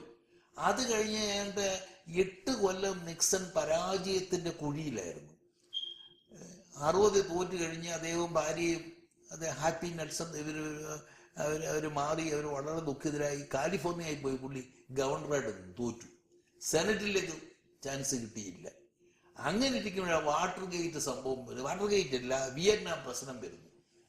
68 വിയറ്റ്നാം പ്രശ്നം വരുമ്പോഴേ 60 ഈ വാട്ടർ ഗേറ്റ് സംഭവത്തിൽ നിക്സൺ ഞാൻ പറഞ്ഞത് 68 ജോൺസൺ 64 മുതൽ 68 വരെ ഭരിച്ചു. 63 64 വരെ കെന്നഡിയുടെ ബാലൻസും ഭരിച്ചു. ഈ സമയത്ത് അപ്പോഴത്തേക്ക് വിയറ്റ്നാം യുദ്ധം ഒന്ന് വല്ലാതായി. വിയറ്റ്നാം യുദ്ധം ഇല്ലാതായപ്പോൾ അമേരിക്കക്കാർക്ക് വലിയ നിരാശ. അവർ ഡെമോക്രാറ്റിക് പാർട്ടിയെ തൂത്തെറിയാൻ നിശ്ചയിച്ചു. അങ്ങനെയാണ് തോറ്റ നിക്സൺ ഇതൊരു നല്ല അവസരമാക്കി മുന്നോട്ട് വന്ന് റിപ്പബ്ലിക്കൻ ടിക്കറ്റ് ജയിക്കുന്നു. അദ്ദേഹത്തിന്റെ വലിയ ആഗ്രഹം എന്തായിരുന്നു, 62 ജയിച്ചാൽ 72 വരെ ഭരിക്കാം. പിന്നെ ഒരു ടേം കൂടെ കിട്ടിയാൽ 76 വരുമ്പോൾ അമേരിക്ക ഉണ്ടായിട്ട് 200 കൊല്ലം തികയുന്നത് 1976. അമേരിക്കൻ യുണൈറ്റഡ് സ്റ്റേറ്റ്സ് നിലവിൽ വന്നിട്ട് അതിന് മുമ്പ് വാങ്ങും 1643 വരെ ആദ്യത്തെ അസംബ്ലിയുടെ വെർജീനിയായി കൂടുന്നു. അന്ന് അവര് പിൽഗ്രീം ഫാദേഴ്സ് വന്നു കഴിഞ്ഞ്. പക്ഷെ USA എന്നുള്ള ഭരണഘടനാപരമായ രാജ്യം ഉണ്ടായിട്ട് അതിൽ കൊടി ഉയർത്തണം എന്നുള്ള വലിയ ആഗ്രഹം ദൈവം സമ്മതിച്ചില്ല. കാരണം എന്തോ ആ സമയത്താണ് വാട്ടർ ഗേറ്റ് വരുന്നത്. ആരും പ്രതീക്ഷിക്കാത്ത മോശയ്ക്ക് കനാന്തേശം കാണാൻ ഒക്കാഞ്ഞു വന്നതുപോലെ ആരും പ്രതീക്ഷിക്കാതെ മാറി നിന്ന ഫോർഡ് എന്ന് പറഞ്ഞ ഒരാളെ വൈസ് പ്രസിഡന്റ് അപ്പോഴത്തേക്ക് പുറത്തു പോയി. സ്പൈറു അഗ്ന്യൂ അദ്ദേഹത്തിന് അധികാരത്തിൽ നിന്ന് പുറത്തു കളഞ്ഞു. ആരോണം പിന്നെ അങ്ങനെ വന്നാൽ വൈസ് പ്രസിഡന്റും ഇല്ലാതെ പിന്നെ മാർഗം എന്തുവാ? അസംബ്ലി സ്പീക്കറെ, അമേരിക്കൻ ഹൗസ് ഓഫ് റെപ്രസെന്റേറ്റീവ് സ്പീക്കറെ പ്രസിഡന്റ്. അങ്ങനെയാണ് ജെറാൾഡ് ഫോർഡ് സ്പീക്കർ ആകുന്നത്. അദ്ദേഹത്തിനാണ് 76 ജൂലൈ മാസം 4-ാം തീയതി അമേരിക്കയുടെ 200-ാം വാർഷികത്തിൽ വലിയ പതാക ഉയർത്താൻ കഴിഞ്ഞു. നമ്മുടെ അവിടെ നിന്നും വെടിക്കെട്ടുകാരെല്ലാം വന്നു, ചൈനയിൽ നിന്നും വന്നു. അപ്പൊ അങ്ങനെയുള്ള ഒരു അവസരമുള്ള രാജ്യമാണ്. ഈ കഴിഞ്ഞ 2 ടൈം ഒബാമ പ്രസിഡന്റായിട്ട് ഇവിടെ അമേരിക്ക ഭരിക്കുന്നു. സാറ് പ്രത്യേകിച്ച് അത് കാണുന്നത് എങ്ങനെയാണ്? ഒബാമയുടെ ഭരണം എന്ന് പറഞ്ഞാലേ ആ ഭരണം ഒരു ജനകീയ മുന്നേറ്റമാണെന്ന് തീർച്ചയായിട്ടും പറയാം. കാരണം ഈ ബ്ലാക്സിന് ആദ്യം അവരെ നമ്മളറിയാം ആഫ്രോ അമേരിക്കൻ നിന്ന് നമ്മൾ പറയുന്നെങ്കിലും ഒരു കാലത്ത് മറ്റു പല പേരിലാണ് ഇവരറിയപ്പെട്ടിരുന്നത്. അവരെ സപ്രസ് ചെയ്തു. ഒബാമ ഇദ്ദേഹത്തിന്റെ കാലഘട്ടത്തെക്കാൾ മുമ്പ് പ്രഗത്ഭന്മാരായ പല ആളുകളും ആഗ്രഹിച്ചിരുന്നതായി സ്ഥാനത്തേക്ക് വരാൻ കഴിഞ്ഞില്ല.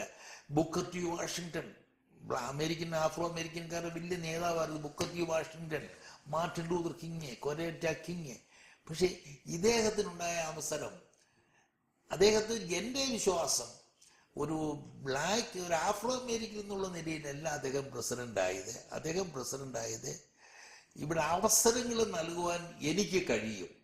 I am here to translate your dream into reality. നിങ്ങളുടെ സ്വപ്നം ഞാൻ യാഥാർത്ഥ്യമാക്കും എന്ന് അദ്ദേഹം പ്രഖ്യാപിച്ചു. അതിന് അദ്ദേഹം കുറെ കാര്യങ്ങളൊക്കെ ഇവിടുത്തെ ഭൂരിപക്ഷ ജനങ്ങൾക്ക് ഇഷ്ടമില്ലാത്ത ചെയ്തു. കുറെ ലീഗലൈസേഷൻ നടത്തിയിട്ടുണ്ട്. കാര്യം അദ്ദേഹത്തിൻ്റെ ഹെൽത്ത് കെയർ പ്രോഗ്രാം ആണെങ്കിലും അദ്ദേഹത്തിൻ്റെ ഇപ്പം ഇന്ന് ട്രംപ് എതിർക്കുന്ന മെക്സിക്കോക്കാരുടെയൊക്കെ ഇങ്ങോട്ടുള്ള വരവ്, ഇമിഗ്രേഷൻ നിയമങ്ങളെ, അതിലൊക്കെ ഇദ്ദേഹം ഒരുപാട് ആളുകൾക്ക് സഹായകരമായ നിലപാട് സ്വീകരിച്ചിട്ടുണ്ട്. അതുപോലെ തന്നെ അമേരിക്കൻ സമ്പദ് വ്യവസ്ഥയുടെ ഒരു ഉദ്ധാരണത്തിന് അദ്ദേഹത്തിന് കാരണമായിട്ടുണ്ട്. എന്നാൽ അത്ര ഔട്ട്സ്റ്റാൻഡിങ് ആയിട്ടല്ല അദ്ദേഹം ചെയ്തു എന്ന് ഞാൻ പറയത്തില്ല. പക്ഷെ അദ്ദേഹം ഒരു വിജയിച്ചൊരു പ്രസിഡന്റായിട്ട് അദ്ദേഹം നിൽക്കുക, അല്ലെങ്കിൽ സെക്കൻഡ് ടൈം അദ്ദേഹത്തിന് കിട്ടത്തില്ലായിരുന്നു. 2016 ഇലക്ഷൻസ്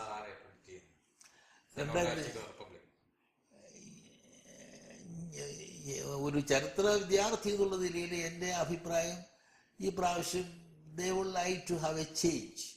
അവര് റിപ്പബ്ലിക്കൻ ഒരു ഇവിടെ വന്നിരിക്കുന്ന ക്രിസ്ത്യൻ വാല്യൂസ്, ഫൗണ്ടിങ് ഫാദേഴ്സ് പറഞ്ഞിട്ടുള്ളൊരു കാര്യമുണ്ട്.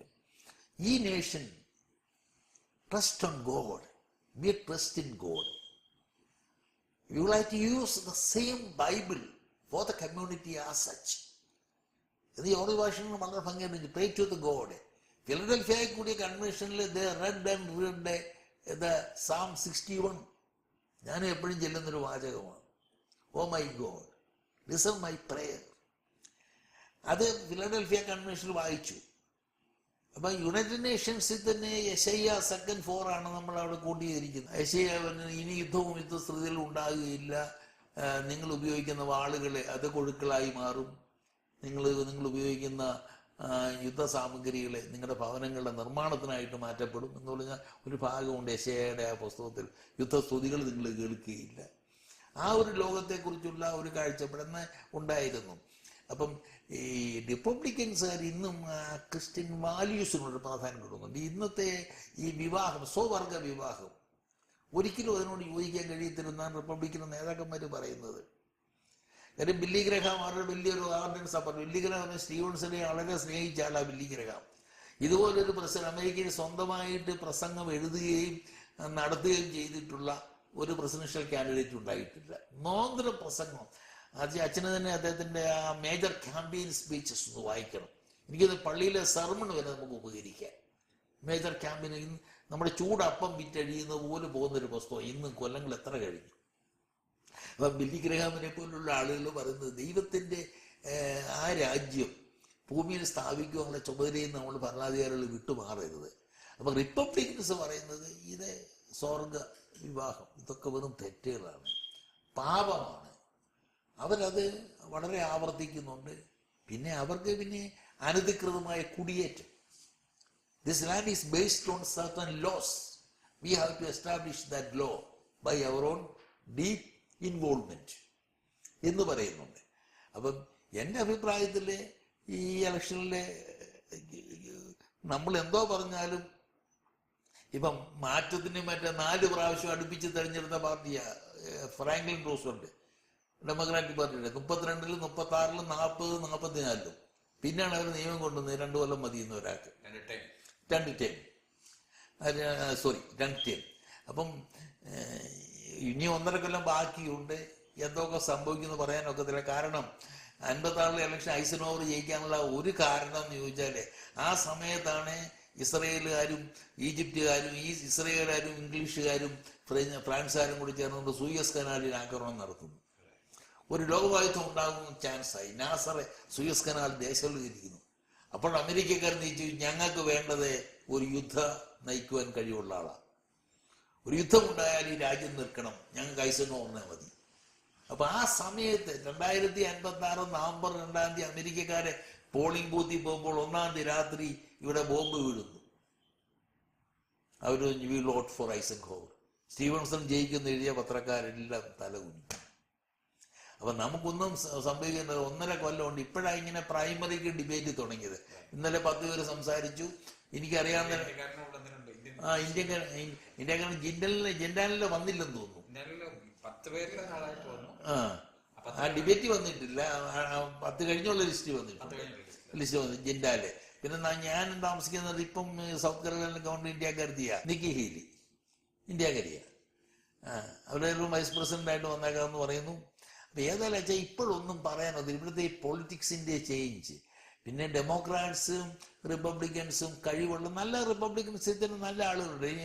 ആ ക്രിസ്റ്റിയൊക്കെ ഒരു നല്ല പെർഫോമൻസ് ചെയ്യാൻ കഴിവുള്ള ആൾ. അതുപോലെ തന്നെ അരിസോണ ഗവർണർ, ഇദ്ദേഹമാണ് വിസ്കോൺസിൻ ഗവർണർ. ഇത് നല്ല കാൻഡിഡേറ്റ്സാണ്. ട്രംപ് ആണെങ്കിൽ പറയുന്നത് ഞാൻ കോടീശ്വരൻ, എനിക്ക് ആരുടെയും ഫണ്ട് വേണ്ട, ഐ വിൽ സ്പെൻഡ് മണി. 73-ാം വയസ്സിൽ ഈ കാര്യങ്ങളെല്ലാം ഡേറ്റുമായി സമയം ഇങ്ങനെ ഓർത്തിരിക്കാനുള്ള വലിയൊരു ഭാഗ്യം. ഞാൻ അത്ഭുതപ്പെടുന്നു.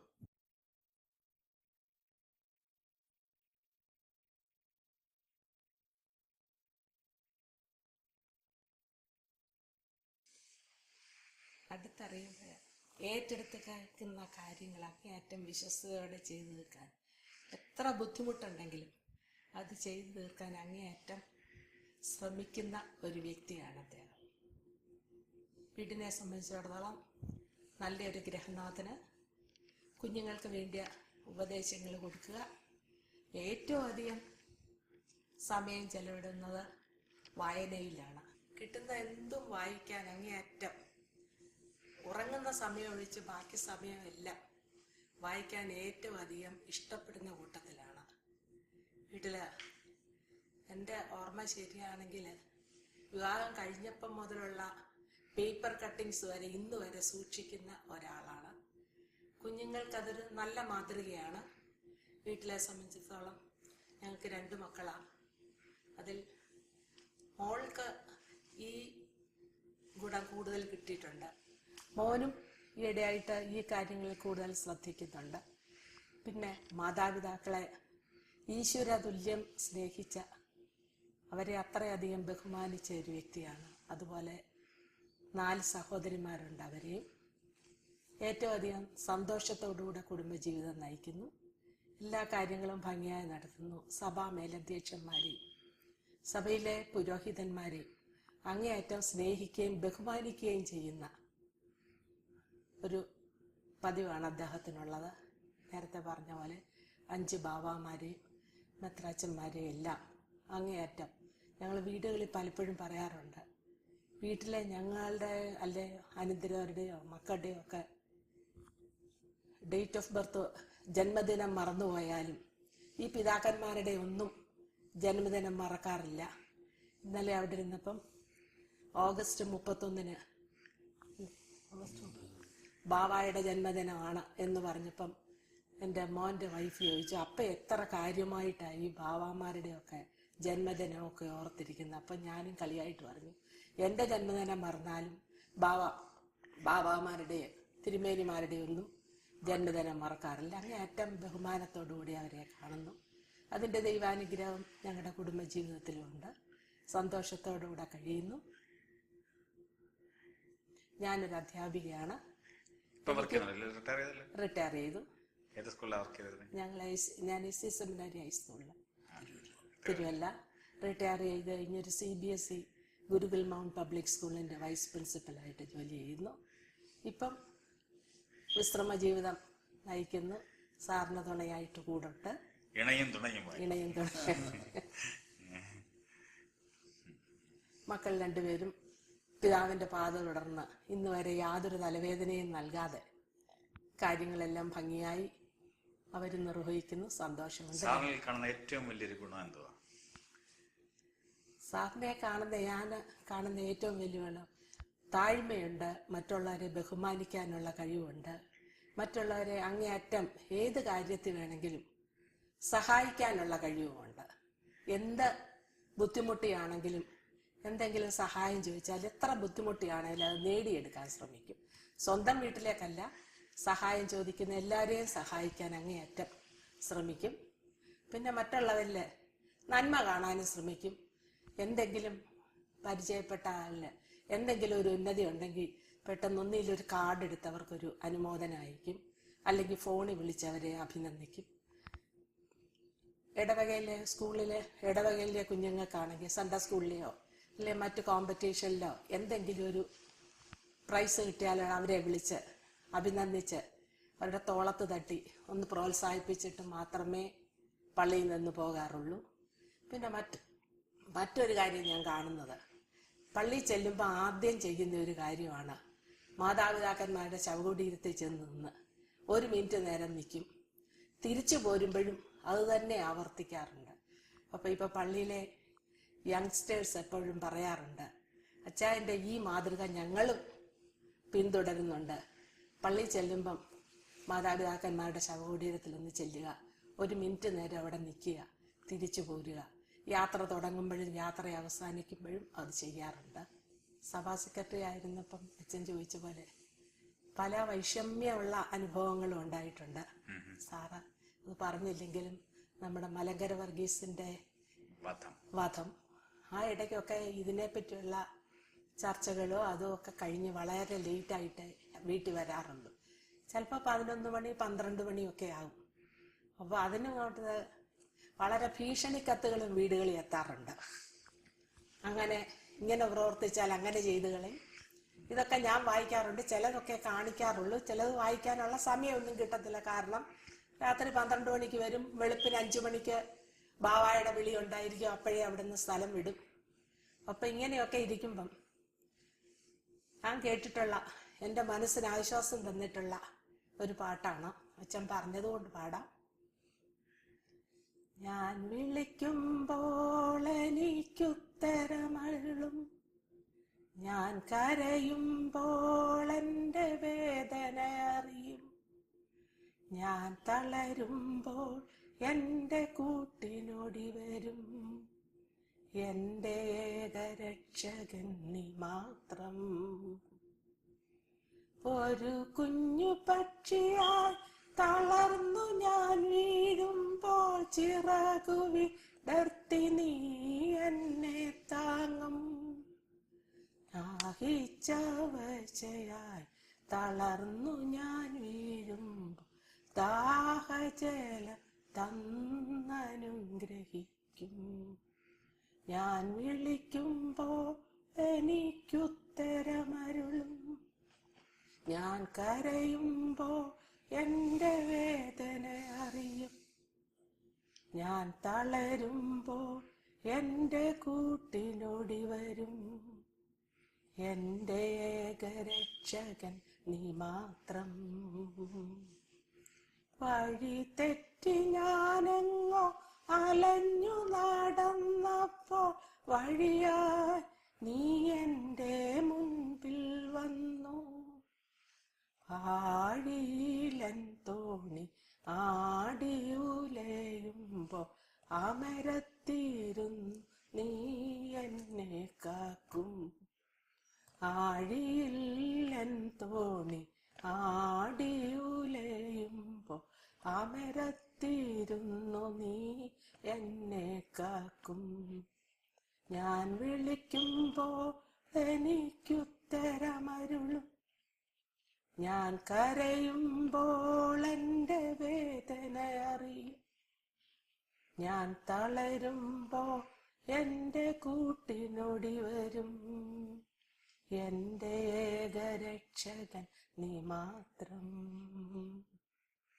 സെക്രട്ടറി എനിക്ക് ഏറ്റവും വലിയ സന്തോഷമുള്ള ഒരു വേറെ കാര്യം കൂടെ ഉണ്ട്. നമ്മുടെ ദീദുമോസ് ബാവ റിട്ടയർ ചെയ്ത് കഴിഞ്ഞ് 2 അസോസിയേഷൻ പെട്ടെന്ന് കൂടി, 2 ആഴ്ചക്കൂടി അച്ഛനും വന്നു കൂട്ടിയതാ അല്ലേ.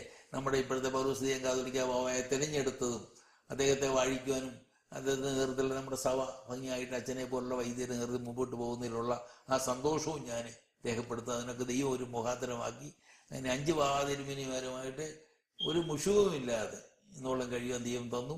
അച്ഛൻ എനിക്ക് നൽകിയ ആശംസയ്ക്ക് നന്ദി. ഇത്രയും പ്രായത്തിനിടയിലെ അച്ഛൻ്റെ കോംപ്ലിമെന്റ്സിനെ അഭിനന്ദിക്കുന്നു. അച്ഛനെ എനിക്ക് പണ്ട് മുതലേ അറിയാം. തിരുവനന്തപുരത്തിരുന്നപ്പോഴും മദ്രാസിലിരുന്നപ്പോഴും ഇവിടെ വന്നപ്പോഴും അച്ഛൻ്റെ dynamic vision have to implement certain things in the church. ഇത് നമ്മുടെ ചർച്ചിന് TV ഉപകരിക്കട്ടെ. നമ്മുടെ യുവതലമുറയെ പ്രൊമോട്ട് ചെയ്യുവാൻ ഈ TVക്ക് കഴിയട്ടെ. നല്ല നല്ല സംരംഭങ്ങൾക്ക് നേതൃത്വം കൊടുക്കുവാൻ അച്ഛൻ്റെ വിഷന് കഴിയട്ടെ എന്ന് ഞാൻ പ്രത്യേകം പ്രാർത്ഥിക്കുന്നു. I appreciate, I comment your intellectual ability, your uprising personality and lovable nature and involvement in the church. You are above all these things. We can say new in you. And